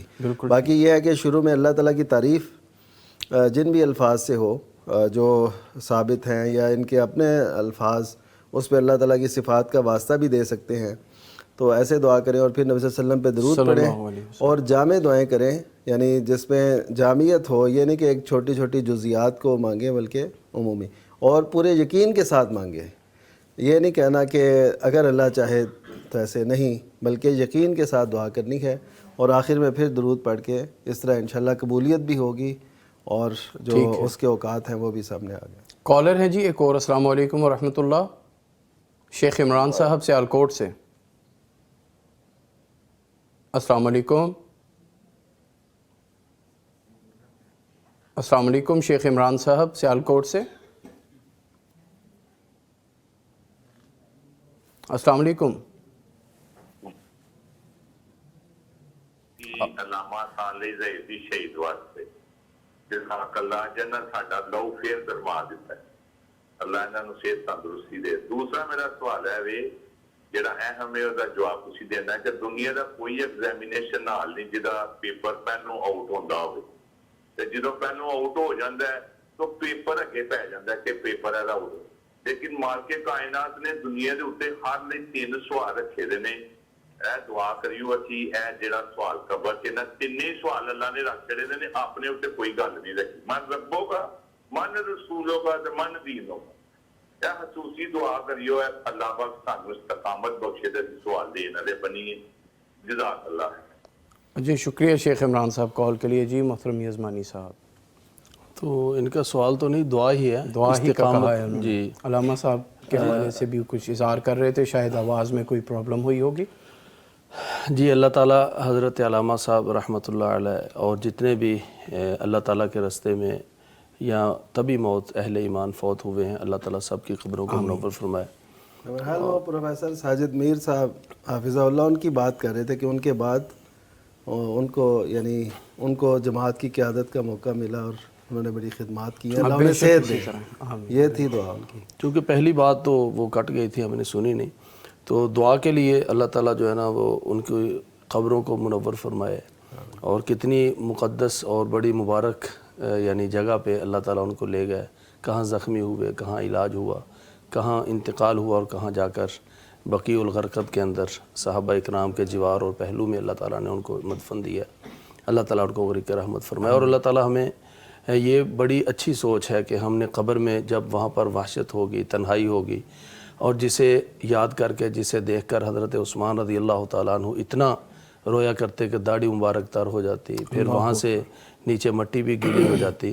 تو اللہ تعالیٰ ہمیں استقامت دے اور دین پر ثابت قدم رکھے کہ ہم قبر کے وہ جو سوالات ہیں ان کے جوابات دنیا میں ہی تیار کر کے جائیں تاکہ وہاں پر صحیح جواب دے سکیں. آمین. کالر ہیں جی ایک اور. السلام علیکم ورحمۃ اللہ. قاسم علی صاحب بورے والا سے. میرا سوال ہے جو لوگوں نے سٹیکر بنائے ہوئے جمعہ المبارک, جمعہ مبارک ہو, اس کے بارے میں پوچھنا ہے. اور دوسرا سوال ہے کہ یہ لوگ ایک لوگوں نے عمرہ نہیں کیا, حج نہیں کیا, اور اس کو حلیہ دیکھ کے لوگ کہتے ہیں حاجی صاحب, اس کے بارے میں پوچھنا ہے. جی شکریہ قاسم علی صاحب. محترم یزمانی صاحب, جن لوگوں نے حج نہیں کیا لوگ ان کا حلیہ دیکھ کے حاجی صاحب کہتے ہیں, اس کے بارے میں. دوسرا یہ جمعہ المبارک کے سٹیکرز جو بنے ہوتے ہیں, یہ ایک ہمارا عرف ہے کہ جمعے کے دن کی مبارک دیتے ہیں ایک دوسرے کو. صحابہ اکرام سے یا سلف صالحین سے تو ایسا کوئی ثابت نہیں ہے کہ وہ جمعے والے دن خصوصی طور پہ مبارک دیتے. لیکن اگر اس سے مراد یہ ہو کہ یہ دن مبارک ہے, کوئی شک نہیں, یہ دن مبارک ہے اور یہ تمام دنوں کا سردار ہے, اور اس میں اللہ تعالیٰ نے وہ فضیلتیں رکھی ہیں جو باقی دنوں میں نہیں. تو اگر یہ بطور خبر ہو کہ یہ دن مبارک ہے اور دوسرے کو توجہ دلانا مقصود ہو کہ اس مبارک دن میں وہ کام ہم کریں جو کہ برکت کا ذریعہ ہوں, نبی کریم صلی اللہ علیہ وسلم پر درود پڑھنا ہے, ذکر اذکار کرنا ہے, مسجد کے لیے جلدی جانا ہے تاکہ برکت کے حصول کے لیے ہم جلدی جائیں. اگر یاد دہانی اس لیے ہے پھر تو انشاءاللہ گنجائش موجود ہے, لیکن وہ سٹیکر لگا کر ان چیزوں کا اہتمام تو نہیں کرنا چاہیے, لیکن یاد دہانی باہر کیف ایک دوسرے کو کروانی چاہیے. اور دوسرا ان کا سوال تھا کہ حاجی صاحب کسی کو کہہ دیا جاتا ہے, تو یہ تو ویسے ہی کسی نے سر پہ ٹوپی رکھی ہو تو اس کو حافظ صاحب بھی کہہ دیتے ہیں, قاری صاحب بھی کہہ دیتے ہیں, اور کسی نے اللہ تعالیٰ نے اس کو بینائی سے نہ نوازا ہو تو نابینے کو بالعموم حافظ صاحب کہہ دیتے ہیں.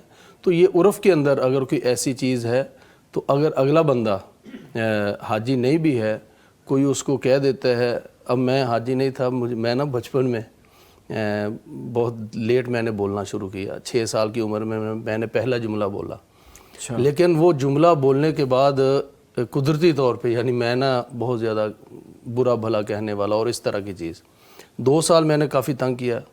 لیکن ایک دن میں نے خود اپنی امی جان سے کہا کہ امی جان, حاجی لوگ جو ہیں نا وہ گالیاں نہیں دیتے, تو آپ ایسا کرو مجھے حاجی کہنا شروع کر دو, میں گالیاں چھوڑ دوں گا. انہوں نے کہا ٹھیک ہے, انہوں نے حاجی کہنا شروع کر دیا, میں نے گالیاں چھوڑ دی. تو اس لحاظ سے بھی اگر ہم دیکھیں کہ کوئی نیک آدمی ہے تو حج اور عمرہ انسان کو چونکہ نیک بناتے ہیں, تو اگر کسی کی نیکی کی طرف اشارہ کرتے ہوئے اس کو حاجی صاحب کہہ دیا جائے تو اس کو بطور دعا لے لیں کہ اللہ تعالیٰ اس کو حاجی بنا دے اور نیک بھی بنا دے, تو امید ہے اس میں کوئی حرج نہیں ہے انشاءاللہ. جی محترم یوسف سراج صاحب, کون کہتے ہیں نا کہ بعد میں آنے والے حالات کے پیش نظر وہ ایسا کہہ رہے ہیں, تو یہ دعائیہ کلمات ہو جائیں. اور اس میں یہ بھی ذہن بھائی کہ آپ جس طرح کی وضع قطع بناتے ہیں, جس طرح کی صحبت اختیار کرتے ہیں, تو وہ شیخ سعدی سے کسی نے پوچھا تھا نا, مطلب شیخ سعدی نے یہ بیان کیا کہ کسی نے اس مٹی سے پوچھا جو گلاب کی صحبت میں رہی تھی کہ تم میں خوشبو کیوں آتی, مٹی سے تو خوشبو نہیں آتی. اس نے کہا نہیں, کمال میرا نہیں ہے, میری سنگت کا, میری صحبت کا کمال ہے. تو آپ جس طرح کا حلیہ بناتے ہیں اسی طرف لوگ منسوب کرتے ہیں آپ کو, یہ اچھی بات بھی ہے. بالکل ٹھیک. یوسف سراج صاحب, نفرتوں کو ختم کرنے کے لیے, نفرتیں بہت بڑھ گئی ہیں, کون سی حکمت عملیاں جو ہیں وہ مؤثر ہیں, کون سی حکمت عملیاں اختیار کرنی چاہیے؟ ذہن بھائی, نفرتیں تب بڑھتی ہیں جب انسان اپنی اوقات کو, اپنی حیثیت کو بھول جاتا ہے. جب اس کو یاد رہتا ہے نا کہ میرا کوئی خالق ہے اور مجھ پر بھی کوئی گرفت کرنے والا ہے اور غلطیاں مجھ سے بھی ہوتی ہیں, تو پھر انسان بڑا ٹھیک رہتا ہے, اپنی لمٹ میں رہتا ہے, اوقات میں رہتا ہے. وہ جب سیدہ عائشہ رضی اللہ تعالیٰ عنہ پر تہمت لگائی گئی اور اس میں 3 صحابہ کرام بھی جو پاک دل تھے، پاک تینت تھے، ان کا بھی نام آ گیا۔ حضرت ابوبکر صدیق رضی اللہ تعالیٰ عنہ کو غصہ آیا سیدنا مصطح، کیونکہ ان کی کفالت آپ ہی کرتے تھے، تو ارادہ کر لیا کہ دیکھیں غصہ تو آ جاتا ہے نا پھر جب ہم کسی کے ساتھ احسان کرتے ہیں اور اس کا جواب اس طرح دے کہ کسی پاک باز بیٹی پر کوئی تہمت لگائی جائے، تو انہوں نے جائز تھا یہ کہنا کہ ٹھیک ہے میں کفالت آج کے بعد نہیں کروں گا۔ تو لیکن اللہ تعالیٰ نے قرآن مجید میں کیا کہا کہ تم نہیں چاہتے کہ تمہیں معاف کر دیا جائے؟ اگر ہم چاہتے ہیں کہ ہم بھی اللہ سے معافی مانگیں، ہماری جیبیں پھر معافیوں سے بھری ہونی چاہیے، معاف کرتے رہیں۔ اور وہ فضیلت نعمان صاحب نے، مفتی صاحب نے بیان کر دی نا، ایسا پاکیزہ دل، نبی صلی اللہ علیہ وسلم کا فرمان ہے کہ پرندوں کے دلوں کی طرح کے لوگ جنت میں جائیں گے۔ وہ حسد، بغض، کینہ، نفرتیں اگر پالی ہوئی ہیں تو یہ آپ کی باڈی، آپ کا دل خراب ہو رہا ہے، میڈیکلی بھی خراب ہو رہا ہے، تو روحانی اعتبار سے بھی خراب ہو رہا ہے۔ تو نفرتوں کو چھوڑ دیں، محبتوں کو شیار کریں، انشاءاللہ زندگی جنت بنے گی اور اخروی جنت بھی پھر قریب آئے۔ سبحان اللہ۔ کالر ہیں جی ایک اور۔ السلام علیکم ورحمۃ اللہ۔ فاروق صاحب جڑاں والا سے۔ السلام علیکم ورحمۃ اللہ۔ وعلیکم السلام۔ جی محترم فاروق صاحب فرمائیے کیا سوال ہے آپ کا؟ جی میرا سوال ہے جی کہ کرسی پہ بیٹھ کے السلام علیکم ورحمۃ اللہ وبرکاتہ۔ سوال میرا ہے جی کہ کرسی پہ بیٹھ کے نماز ہو جاتی ہے، اور نبی پاک صلی اللہ علیہ وسلم نے کوئی نماز کرسی پہ بیٹھ کے پڑھی ہے؟ دوسرا سوال یہ ہے کہ جب کرسی صاف کے درمیان میں آتی ہے تو صاف بندی رہ جاتی ہے؟ یہ میرا سوال۔ جی شکریہ فاروق صاحب کال کے لیے۔ محترم مفتی صاحب۔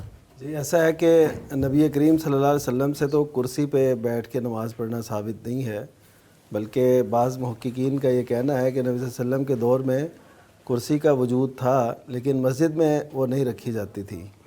تو اس وجہ سے یہ جو کلچر ہمارے ہاں کرسی کا بڑھتا جا رہا ہے نا مساجد میں، اس میں کمی لانی چاہیے۔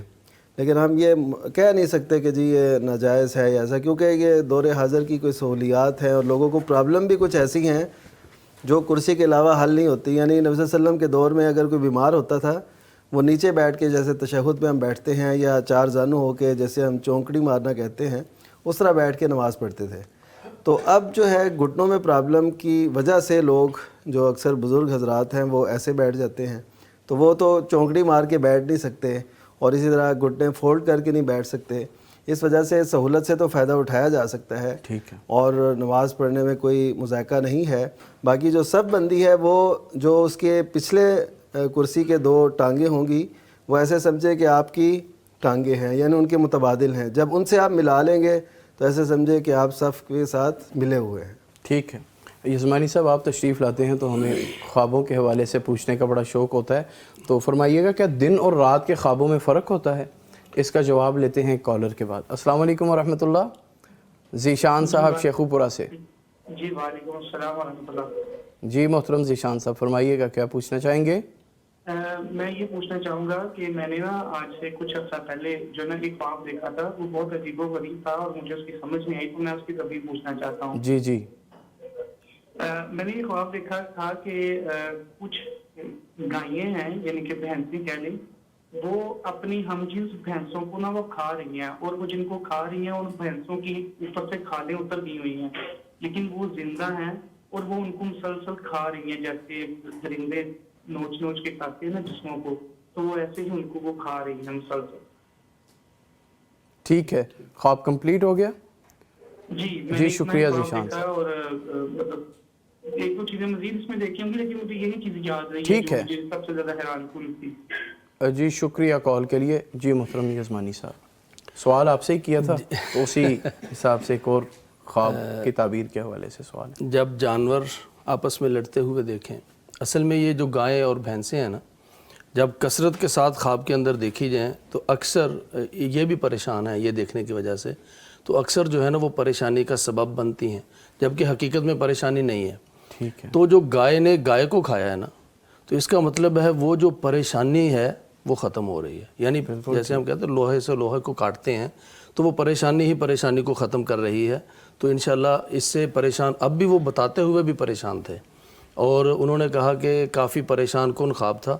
تو یہ جو اصل میں پریشانی نفسیاتی طور پر ان کو لگی ہوئی ہے نا کہ میں نے گائے دیکھی ہے، یا گائے کو دیکھنے کی وجہ سے بعض دفعہ لوگ کہتے ہیں کہ اس کو نظر کا مسئلہ ہے، اس کو وہ جو مسائل بننے تھے اس کو دیکھ کر وہ ختم ہو رہے ہیں. تو انشاءاللہ کوئی پریشانی نہیں ہے, کچھ بھی نہیں ہوگا انشاءاللہ, پریشانیاں ختم ہو رہی ہیں. ٹھیک ہے جی.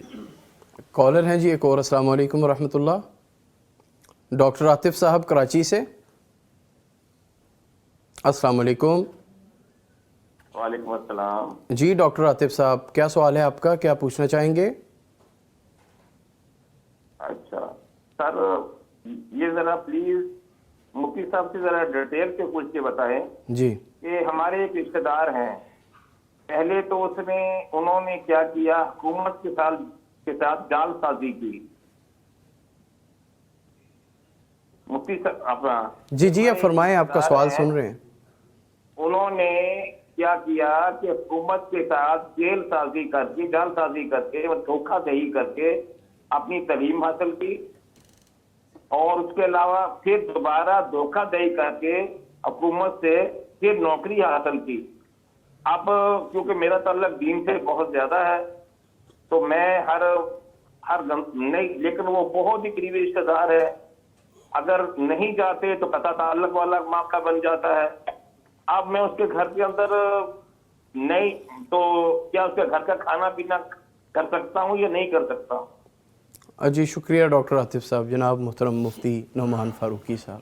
جی جو لوگ حرام کسب کرتے ہیں, حرام کمائی اور حرام معاملات, اور یہ جیسا کہ وہ کہہ رہے ہیں, کیونکہ یہ جو ہے نا ایسے عہدے پہ آ جانا غیر قانونی طریقے سے اور رشوت ستانی سے, اور ایسے یہ ایک جرم بن جاتا ہے نا, تو اس سے معاشرے میں پھر جو کئی بگاڑ پیدا ہوتے ہیں. تو اس صورت میں جب ان کو پتہ ہے کہ وہ واقعی ایسے ہوا ہے, اور یہ بالکل اس کے چشم دید گواہ ہوں کہ ایسے ہوا ہے, محض اس گمان کی بنیاد پہ نہ ہو, تو پھر ان سے ایوائڈ کرنا چاہیے. ان کو یہ بتانے کے لیے کہ وہ توبہ کریں, ٹھیک ہے, یہ اپنی رشتہ داری نہ ختم کریں. جیسے نبی صلی اللہ علیہ وسلم نے فرمایا تھا کہ ان آل بنی فلان لیسوا باولیاء, کہ فلاں جو میرے رشتہ دار ہیں نا کہ وہ میرے دلی دوست نہیں ہیں, لیکن ابلوہا بھی بلالیہا, کہ میں ان سے جو رشتہ داری ہے نا وہ تر و تازہ ضرور رکھوں گا, کیونکہ ان سے تعلقات ہیں. تو تعلقات رکھیں, لیکن اس معاملے میں ان کو تنبیہ کرتے رہیں کہ آپ کا یہ عمل درست نہیں ہے, آپ اللہ سے توبہ کریں, اور باقاعدہ طور پہ جو اس کا طریقہ ہو سکتا ہے اس کو آپ اختیار کریں, تاکہ آپ کے لیے ادھر بھی اور آگے بھی آسانی ہو. بالکل ٹھیک. کالر ہیں جی ایک اور. السلام علیکم ورحمۃ اللہ. عبد الوحید صاحب علی پور سے. جی محترم. جی میں سر یزمانی صاحب سے خواب کی تعبیر پوچھنی ہے. جی جی میں بیگم کے ساتھ بیٹھا ہوا ہوں, پیسوں کے معاملے میں ڈسکس کر رہے ہیں. تو میرے والد صاحب جو کہ فوت ہو چکے ہیں وہ سامنے سے آتے ہیں, بڑی اچھی انہوں نے کپڑے پہنے ہوئے, ڈریس پہنا ہوا ہے, صحت بڑی اچھی ہے, تو گن کر رقم مجھے دے رہے ہیں. تقریباً 1 کروڑ تک انہوں نے گنی ہے, 1 کروڑ اور کچھ لاکھ اوپر بھی جو ہے نا وہ مجھے کہہ رہے ہیں یہ لو, 20 لاکھ 30 لاکھ 40 50 80 لاکھ 1 کروڑ اور اوپر بھی کچھ 9-10, یہ اسی رقم مجھے وہ دیتے ہیں, رہتے ہیں, میری آنکھ کھل جاتی ہے. جب کب کا خواب ہے یہ؟ جی کب خواب آیا آپ کو؟ یہ جو رات گزری ہے پچھلی رات کو. ٹھیک ہے. آپ کے بچے کتنے ہیں؟ میرے بچے جو نا 3 بیٹیاں ہیں 3 بیٹے. ٹھیک ہے. آپ کی عمر کتنی ہے؟ میری عمر جو 62 سال شروع ہے. ٹھیک. شکریہ عبد الوحید صاحب کال کے لیے. اسی کے ساتھ وہ سوال جو کیا تھا اس کا جواب بھی جوڑ دیجیے گا, دن اور رات میں خواب کے حوالے سے. یہ جو خواب ہے کہ یہ ہم نے پہلے بھی ڈسکس کیا تھا کہ فوت شدہ والد صاحب آتے ہیں, پیسے دیتے ہیں, انہوں نے بھی. جی بالکل. اب یہ جو میاں بیوی ڈسکس کر رہے تھے, اس کا مطلب یہ ہے کہ مالی پریشانی کا سامنا ان کو ہے, یا آنے والے دنوں میں کوئی ضرورت پڑ سکتی ہے. اور اس وقت بھی ہم نے عرض کیا تھا کہ جب کوئی فوت شدہ آدمی آپ کو پیسے دیتا ہے, اس کا مطلب یہ ہے کہ آپ کی زندگی میں جو اب ان کی 62 سال عمر ہے اور ان کے ماشاءاللہ 6 بچے ہیں. اب عین ممکن ہے کہ ان کے زیادہ ٹائم نہیں تھا, میں پوچھ لیتا, ان کے کسی بیٹے بیٹی کی شادی کا کوئی خرچہ, یا پھر آگے کوئی ایسا مسئلہ جو کہ روٹین کے اخراجات سے ہٹ کر وہ جو آپس میں ڈسکس کر رہے ہیں پیسوں کے بارے میں, اس کا مطلب مالی پریشانی ہے. لیکن جب والد صاحب نے آ کر دے دیا تو پہلی بات تو والد صاحب انشاءاللہ وہ اچھی کیفیت میں ہیں, اور دوسرا یہ ہے کہ ان کو اگر اس وقت ضرورت ہے پیسے کی تو بھی, اور اگر اس وقت ضرورت نہیں ہے, معاملات ٹھیک چل رہے ہیں الحمدللہ, پھر کل کے لاں کوئی ضرورت پڑ سکتی ہے جو کہ روٹین سے ہٹ کر ہو, لیکن اس پیسے کا انشاءاللہ بندوبست اللہ تعالیٰ نے کر دیا ہے. تو یہ پریشانی والی بات نہیں, بلکہ والد صاحب بھی اچھی کیفیت میں ہیں, دیے بھی پیسے ہیں, اور دیے بھی اس وقت میں ہے کہ جب دونوں پیسوں ہی کے بارے میں سوچ رہے ہیں میاں بیوی, تو انشاءاللہ پریشانی والی بات نہیں ہے. ٹھیک ہے. اور یہی خواب ان کو اگر دن میں آتا یا رات میں آتا تو دونوں کی کیفیت ایک ہی تھی. دن اور رات کے خواب کے اندر فرق صرف اتنا ہی ہے کہ دن کا خواب بسا اوقات کچی نیند میں آتا ہے, تھوڑی سی اتنی گہری نیند نہیں ہوتی, اور رات کا خواب جو ہے وہ بہت زیادہ گہری نیند میں آتا ہے. ورنہ جو اس کے سچا ہونا یا نہ ہونا یا پورا ہونا یا نہ ہونا, اس حوالے سے ہم نے ڈسکس کیا ہوا ہے کہ اس کی کیفیت پر منحصر ہے, اس کی نوعیت پر منحصر ہے کہ وہ رحمانی خواب ہے, شیطانی خواب ہے, یا انسان کے وہ جو خواہشات یا جو اس کی جو دل کے اندر خیالات چل رہے ہیں ان پر مبنی ہے. تو ایسا خواب رسول اکرم صلی اللہ علیہ وسلم کو وہ خواب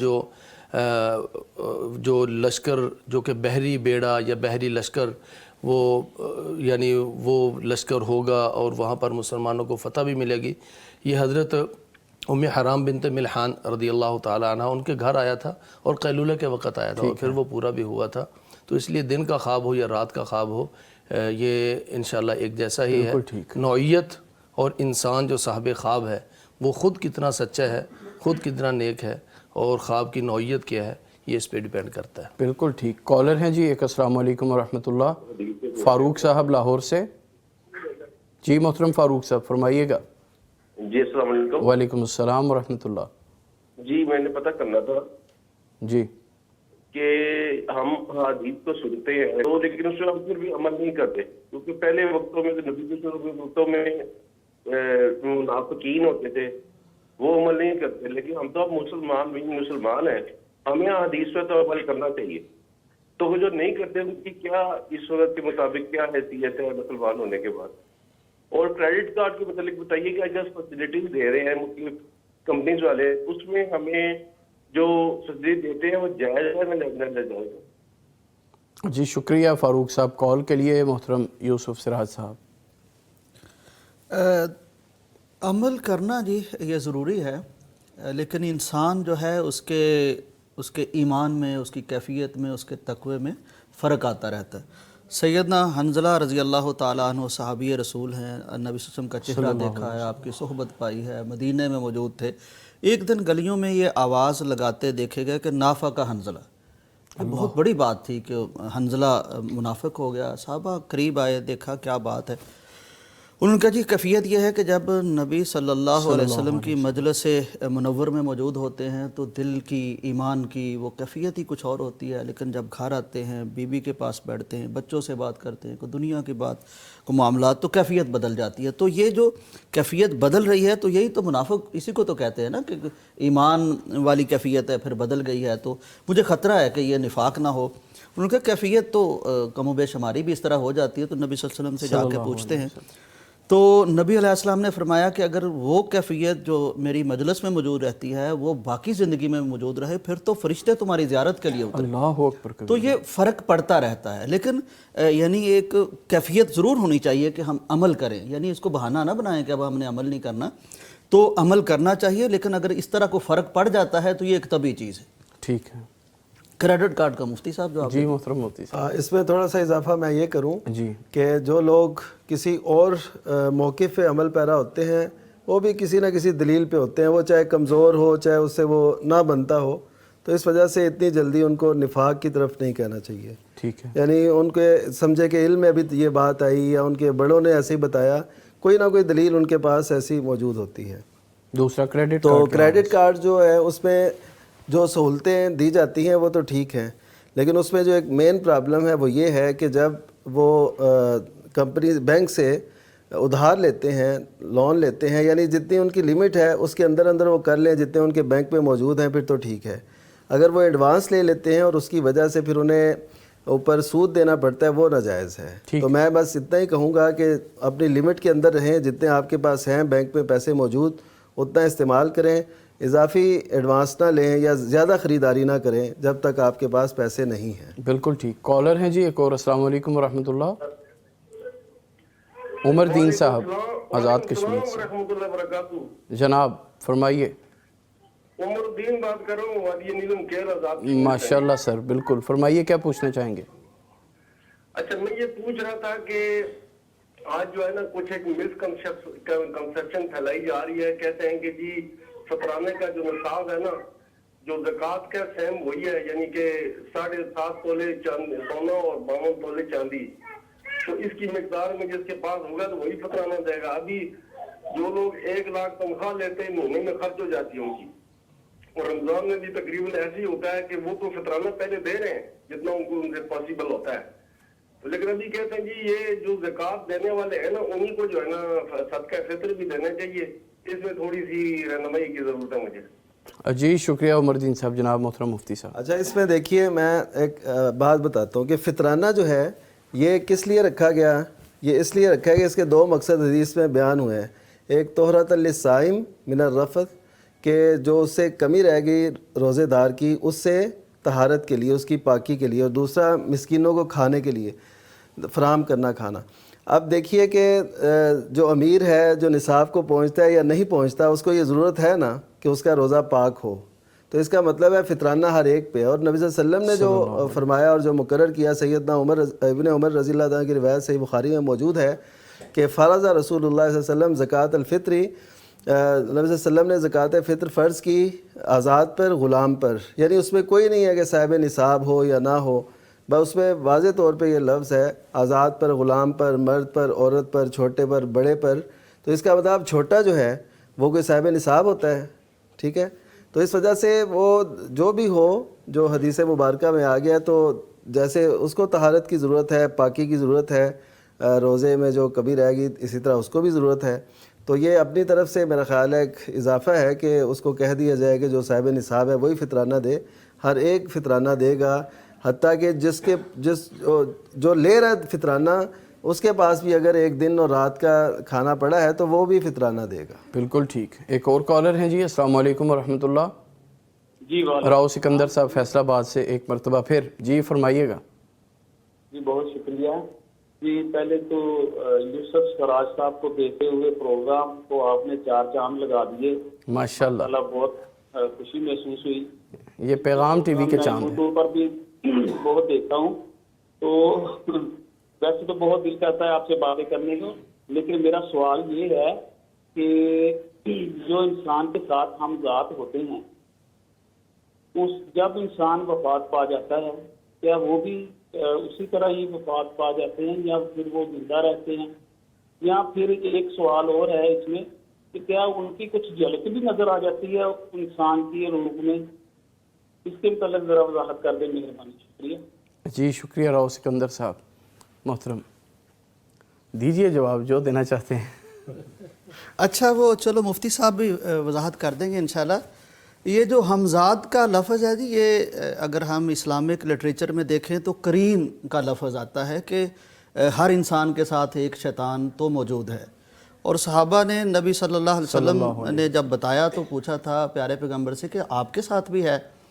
اچھا یہ جو قرین ہے یہ اس کو اکساتا رہتا ہے غلط باتوں پر، تو نبی علیہ السلام نے فرمایا تھا کہ ہے تو میرے ساتھ بھی یہ موجود ہے، لیکن وہ مسلمان ہو چکا ہے، یعنی وہ مجھ پہ اس کا کوئی داؤ نہیں چلتا، وہ میرے ماتحت ہو چکا ہے۔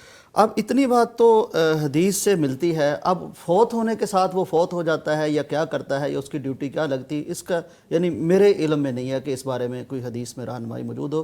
مفتی صاحب موجود ہیں اگر اس میں کوئی اضافہ کرنا چاہیں۔ ہاں جی، ایسی بات ہے کہ اس کا تعلق صرف یہ ہے کہ وہ بلکہ ایسے لوگوں کے ساتھ جو اللہ تعالیٰ کے ذکر سے دور ہوتے ہیں، ہٹتے ہیں، غافل ہوتے ہیں، تو ان کے ساتھ اس کو اٹیچ کر دیا جاتا ہے۔ باقی ایسی اس کی آگے جو مرحلے ہیں ان کے بارے میں قرآن و سنت خاموش ہے تو ہم بھی خاموش۔ بالکل ٹھیک۔ راؤ سکندر صاحب فرما رہے تھے کہ آپ سے باتیں کرنے کا دل کرتا ہے جناب، ہم حاضر ہیں۔ برکت دے جی، بہت شکریہ۔ یہ اصل میں ہوں یا ہمارے یہ فاضل دوست ہوں یا پیغام ٹی وی، یہ آپ لوگ ہیں جو ان کو وقت دیتے ہیں، آپ دیکھتے ہیں، آپ استفادہ کرتے ہیں۔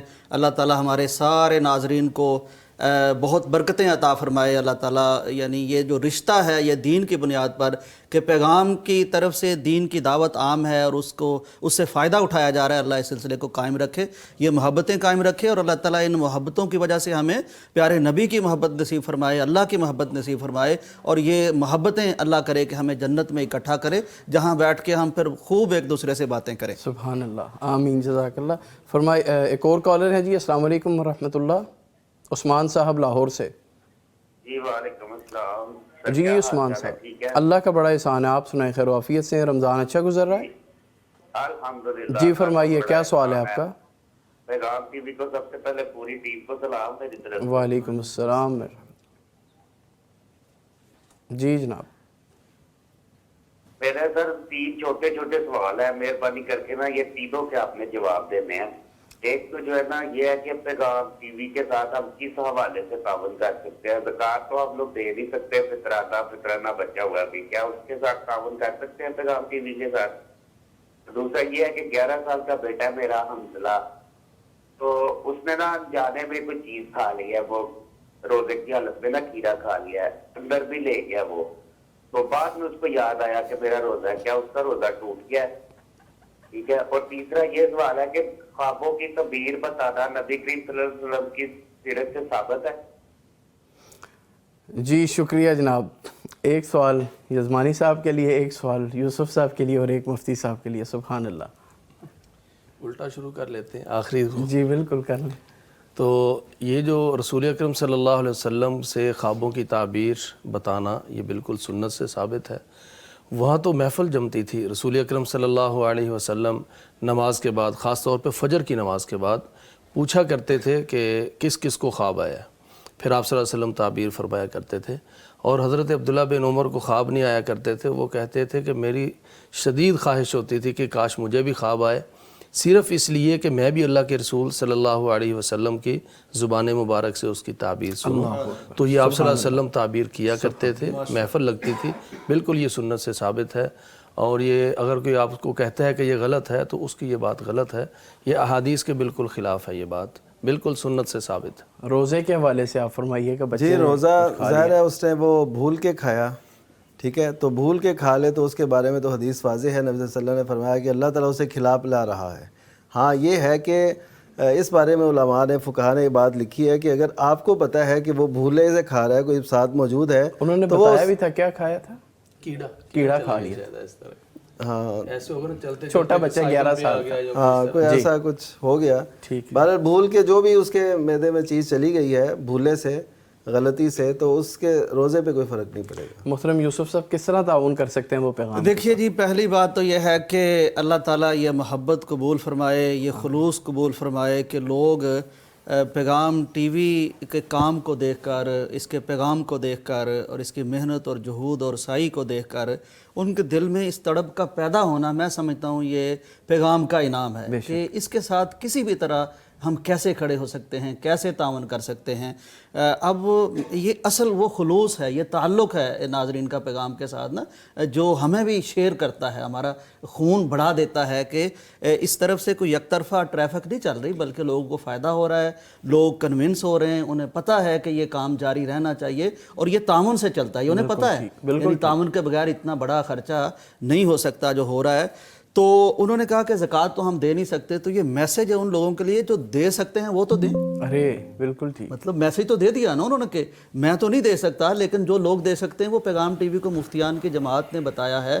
ائمہ حرم اس پر بات کر چکے ہیں, ڈاکٹر ذاکر نائک صاحب اس کو نقل کرتے ہیں کہ دین کی نشر و اشاعت کے لیے پیغام یا دینی چینلز جو کمرشل نہیں ہیں ان کو زکوٰۃ دی جا سکتی ہے. چلے بھائی, اور سحری کے ٹائم بھی دی جا سکتی ہے. یہ تو بڑا قبولیت کا ٹائم ہے. اور دوسرا انہوں نے کہا کہ صدقہ فطر, اللہ تعالیٰ آپ کو جزائے خیر دیجیے جی. صدقہ فطر آپ اپنے کسی محلے میں ہی دے دیں, کوئی غریب ایسا کوئی بیچارہ, ان کو دے دیں. آپ کی طرف سے آپ نے نیت کی, آپ نے بات کی, آپ کی طرف سے اللہ تعالیٰ اجر دے دے گا.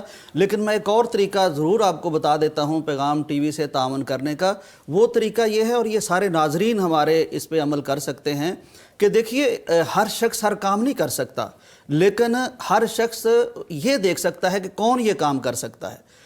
بہت سے ہمارے واقف ہوتے ہیں، ہم انہیں جانتے ہیں، وہ خرچ کر رہے ہوتے ہیں اللہ کے راستے میں، تو ایسے دوست ان کے پاس جائیں، ان کو بتائیں جی یہ بڑا خیر کا کام ہے، تو توجہ دلا دیں گے، اور کوئی تعاون کر دے گا تو ان کو اس تعاون کرنے والے کے برابر اجر بھی مل جائے گا، اور ان کی یہ دل کی تمنا بھی پوری ہو جائے گی کہ میں تعاون کرتا ہوں۔ یہ تو فرمان ہے نبی علیہ السلام کا کہ جو کسی کی نیک کام کی طرف رہنمائی کرتا ہے اس کو اتنا ہی اجر ملتا ہے۔ تو میرے بھائی آپ اپنے ارد گرد اپنی فیملی میں، دوست احباب میں لوگوں کو توجہ دلائیے، انشاءاللہ تعالیٰ بہت بڑا تعاون آپ پیغام کے لیے کر سکتے ہیں، اور سارے دوست یہ کر سکتے ہیں۔ بالکل ٹھیک ہے۔ کالر ہیں جی ایک اور۔ السلام علیکم ورحمۃ اللہ۔ احمد علی صاحب چکوال سے۔ جی فرمائیے، کیا پوچھنا چاہیں گے؟ میرا سوال یہ ہے کہ مجھے ایک آدمی نے پیسے لیے ہیں لیکن وہ واپس نہیں کر رہا، تو کوئی وظیفہ بتا دیں کہ وہ ناراض بھی نہ ہو اور مجھے پیسے واپس کر دیں۔ اور نمبر دوسرا میرا یہ سوال ہے کہ یہ جسم پر جو مالش کرتے ہیں، تیل لگاتے ہیں نا، کیا اس کے بعد وضو کریں تو نماز ہو جاتی ہے اگر صابر سے آزاد ہو دیں بونیاں وغیرہ منہ وغیرہ؟ جی شکریہ احمد علی صاحب۔ محترم مفتی صاحب دو سوال ہیں ان کے۔ جی کوئی ایسا وظیفہ بتائیں دوست بھی ناراض نہ ہو اور پیسے بھی واپس آ جائیں۔ جی اس میں بس یہی ہے کہ وہ بھی ٹھیک ہے، اللہم اکفنی بحلالک عن حرامک واغننی بفضلک عمن سواک، یعنی اس پہ اصل میں یہ ہے نا کہ بندہ دوسروں سے کٹ کے اللہ تعالیٰ کی طرف ساری اپنی وہ نیاز مندی کرتا ہے، تو اللہ تعالیٰ اس کے صلے میں ان کو نواز دے گا انشاءاللہ۔ اور دوسرا یہ ہے کہ وہ یہ دعا کریں، یہ اصل میں مظلوم ہیں، تو مظلوم جو بھی دعا کرتا ہے اللہ تعالیٰ اس کی وہ قبول کرتے ہیں، یا اللہ میں قرض دے بیٹھا ہوں تو مجھے وہ واپس لوٹا دے، اپنی زبان میں بھی کر سکتے ہیں۔ ٹھیک تو یہ ہے۔ اور دوسرا سوال بھی تھا ان کا۔ جی مالش کی ہوئی، مالش، ہاں تیل وغیرہ کی مالش، اس کی تو کوئی لیئر نہیں نہ ہوتی، تو اس سے وضو ہو جاتا ہے، کوئی مسئلہ نہیں۔ زین صاحب یہ نا قرض جو دینا ہے، کہتے ہیں قرض دینا دلیری ہوتا ہے اور قرض واپس لینا حکمت ہوتا ہے، اور ایک ٹرم استعمال ہوتی ہے قرض حسنہ، یعنی اللہ کے لیے قرض دینا۔ تو ہمارے ہاں اس کو اس طرح لیتے ہیں کہ اگر کوئی قرض دے دے پھر وہ مانگے تو ہنس کے دکھا دینا، یہ قرض حسنہ بنا دیتے ہیں۔ تو میرا خیال ہے ان کے لیے میں بھی ایک تجویز کر دیتا ہوں، یہ دعا کریں اپنے اس بھائی کے لیے کہ اللہ اسے ڈھیروں مال عطا فرمائے۔ تو اس کا فائدہ یہ ہوگا کہ جب کوئی بندہ کسی کے غیاب میں، غیر موجودگی میں دعا کرتا ہے تو فرشتہ ان کے لیے دعا کرتا ہے، تو یہ بڑے مسئلے حل ہوں گے، فرشتہ ان کے لیے دعا کرے گا، یہ ان کے لیے کر رہے ہیں، ان کے پاس پیسہ آئے گا تو وہ قرض لوٹا دیں گے، اور جب تک قرض ان کے پاس ہے انہیں اجر بھی مل رہا ہے، یعنی بہت بڑا اجر بھی مل رہا ہے۔ اور دوسری طرف اگر کسی کے پاس گنجائش ہونے کے باوجود وہ قرض نہیں دیتا تو یہ ظلم کر رہا ہے، یہ ظلم انہیں نہیں کرنا چاہیے۔ بالکل ٹھیک ہے۔ بڑی شگفتگی کے ساتھ یوسف سراج صاحب نے احمد علی صاحب کو حل بتایا ہے۔ ایک اور کالر ہیں جی محمد ارشاد صاحب۔ السلام علیکم ورحمۃ اللہ۔ وعلیکم السلام ورحمۃ اللہ وبرکاتہ۔ جی فرمائیے، کیا سوال ہے آپ کا؟ ٹائم شارٹ ہے، فرمائیے گا۔ سر آپ کا تو پروگرام بہت اچھا ہے، ہم تو روزانہ ہی دیکھتے ہیں، یہ پورا رمضان ہو گیا۔ بہت شکریہ سر، اللہ تعالیٰ آپ کو جزائے خیر دے۔ جی کیا سوال ہے آپ کا؟ یہ رمضان کے بعد میں چلتا رہے گا یا پھر یہ رمضان میں چلنا ہے بس؟ یہ سحر ٹرانسمیشن رکھیں گے تو ہم چلائے رکھیں گے، یہ سحر ٹرانسمیشن ہے۔ سوال ہمارا یہ ہے کہ یہ فطرانہ جو ہے یہ رمضان میں کس دن دینا چاہیے، یا رمضان میں شروع میں دے دیں یا جب بھی دے دیں، کوئی بات نہیں؟ جی شکریہ محمد ارشاد صاحب۔ جناب مفتی صاحب۔ جی صحابہ کرام رضی اللہ عنہم ایک دو دن پہلے عید سے ایک دو دن پہلے دیتے تھے، اور نبی صلی اللہ علیہ وسلم نے جو اس کی آخری حد بتائی ہے وہ نماز عید پر جانے سے پہلے ہے۔ نماز عید پر جانے سے پہلے یا عید کی نماز سے پہلے آپ وہ فطرانہ ہر صورت میں دے دیں، ایک دو دن پہلے دینا شروع کریں۔ اگر باہر سے فطرانہ وغیرہ آنا ہو یا آپ نے کوئی انتظام کرنا ہو تقسیم کے لیے وسیع پیمانے پر، تو پھر آپ پہلے بھی دے سکتے ہیں، ظاہر ہے، تاکہ وہ انتظام ہو جائے اور عید سے پہلے لوگوں تک پہنچ جائے۔ بالکل ٹھیک ہے۔ محترم یزمانی صاحب، ایک تو یہ کہ پروگرام کا ٹائم بالکل ختم ہوا چاہتا ہے، تو نیکی، دل کی جو پاکیزگی ہے اس کے حوالے سے کوئی ہمیں نصیحت فرما دیں، اور یہ فرما دیں کہ دل کو نیکی کی طرف راغب کرنے کے لیے کیا انسان طریقہ اختیار کر سکتا ہے؟ ہمارے پاس ٹوٹل 1.5 منٹ ہے۔ نیکی کی طرف راغب کرنے کے لیے دو ہی طریقے ہیں، جنت کا شوق اور جہنم کا ڈر، یعنی خوف و طمع، کہ اللہ تعالیٰ کے پاس جو انعامات ہیں ان کا انسان لالچ کرے، یعنی یہ واحد لالچ ہے جو کہ انسان کے لیے درست ہے۔ اور جو اللہ کے پاس عذاب ہے، وہ جہنم کا عذاب ہے، عذاب قبر ہے یا دیگر مشکلات ہیں، ان سے انسان بچے۔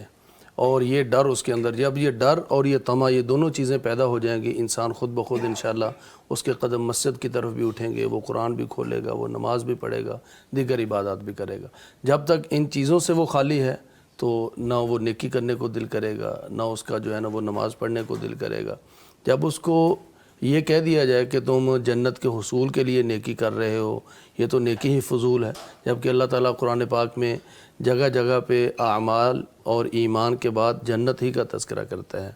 اور جب انسان جنت کا تذکرہ سن کر اور ان انعامات کا تذکرہ سن کر اس کے منہ میں پانی بھر آئے، تو پھر جیسے دنیا میں ہمیں گھر بیٹھے بٹھائے رزق نہیں ملتا، تو جب اتنی خوبصورت جنت کو سن کر ہمارا دل للچاتا ہے تو اسے پانے کے لیے ہمیں محنت بھی بالکل کرنا ٹھیک، اللہ تعالیٰ اس کی توفیق دے۔ بہت شکریہ یزمانی صاحب آپ کا قیمتی وقت دینے کا، مفتی صاحب، برادر عزیز محترم یوسف سراج صاحب آپ کا شکریہ۔ ناظرین، یہ تھی برکات رمضان سحر ٹرانسمیشن، دل کی پاکیزگی، روح کی روشنی کے حوالے سے بڑی خوبصورت باتیں ہو رہی تھیں، اس کے ساتھ ساتھ آپ کے سوالات کے جواب دیے جا رہے تھے۔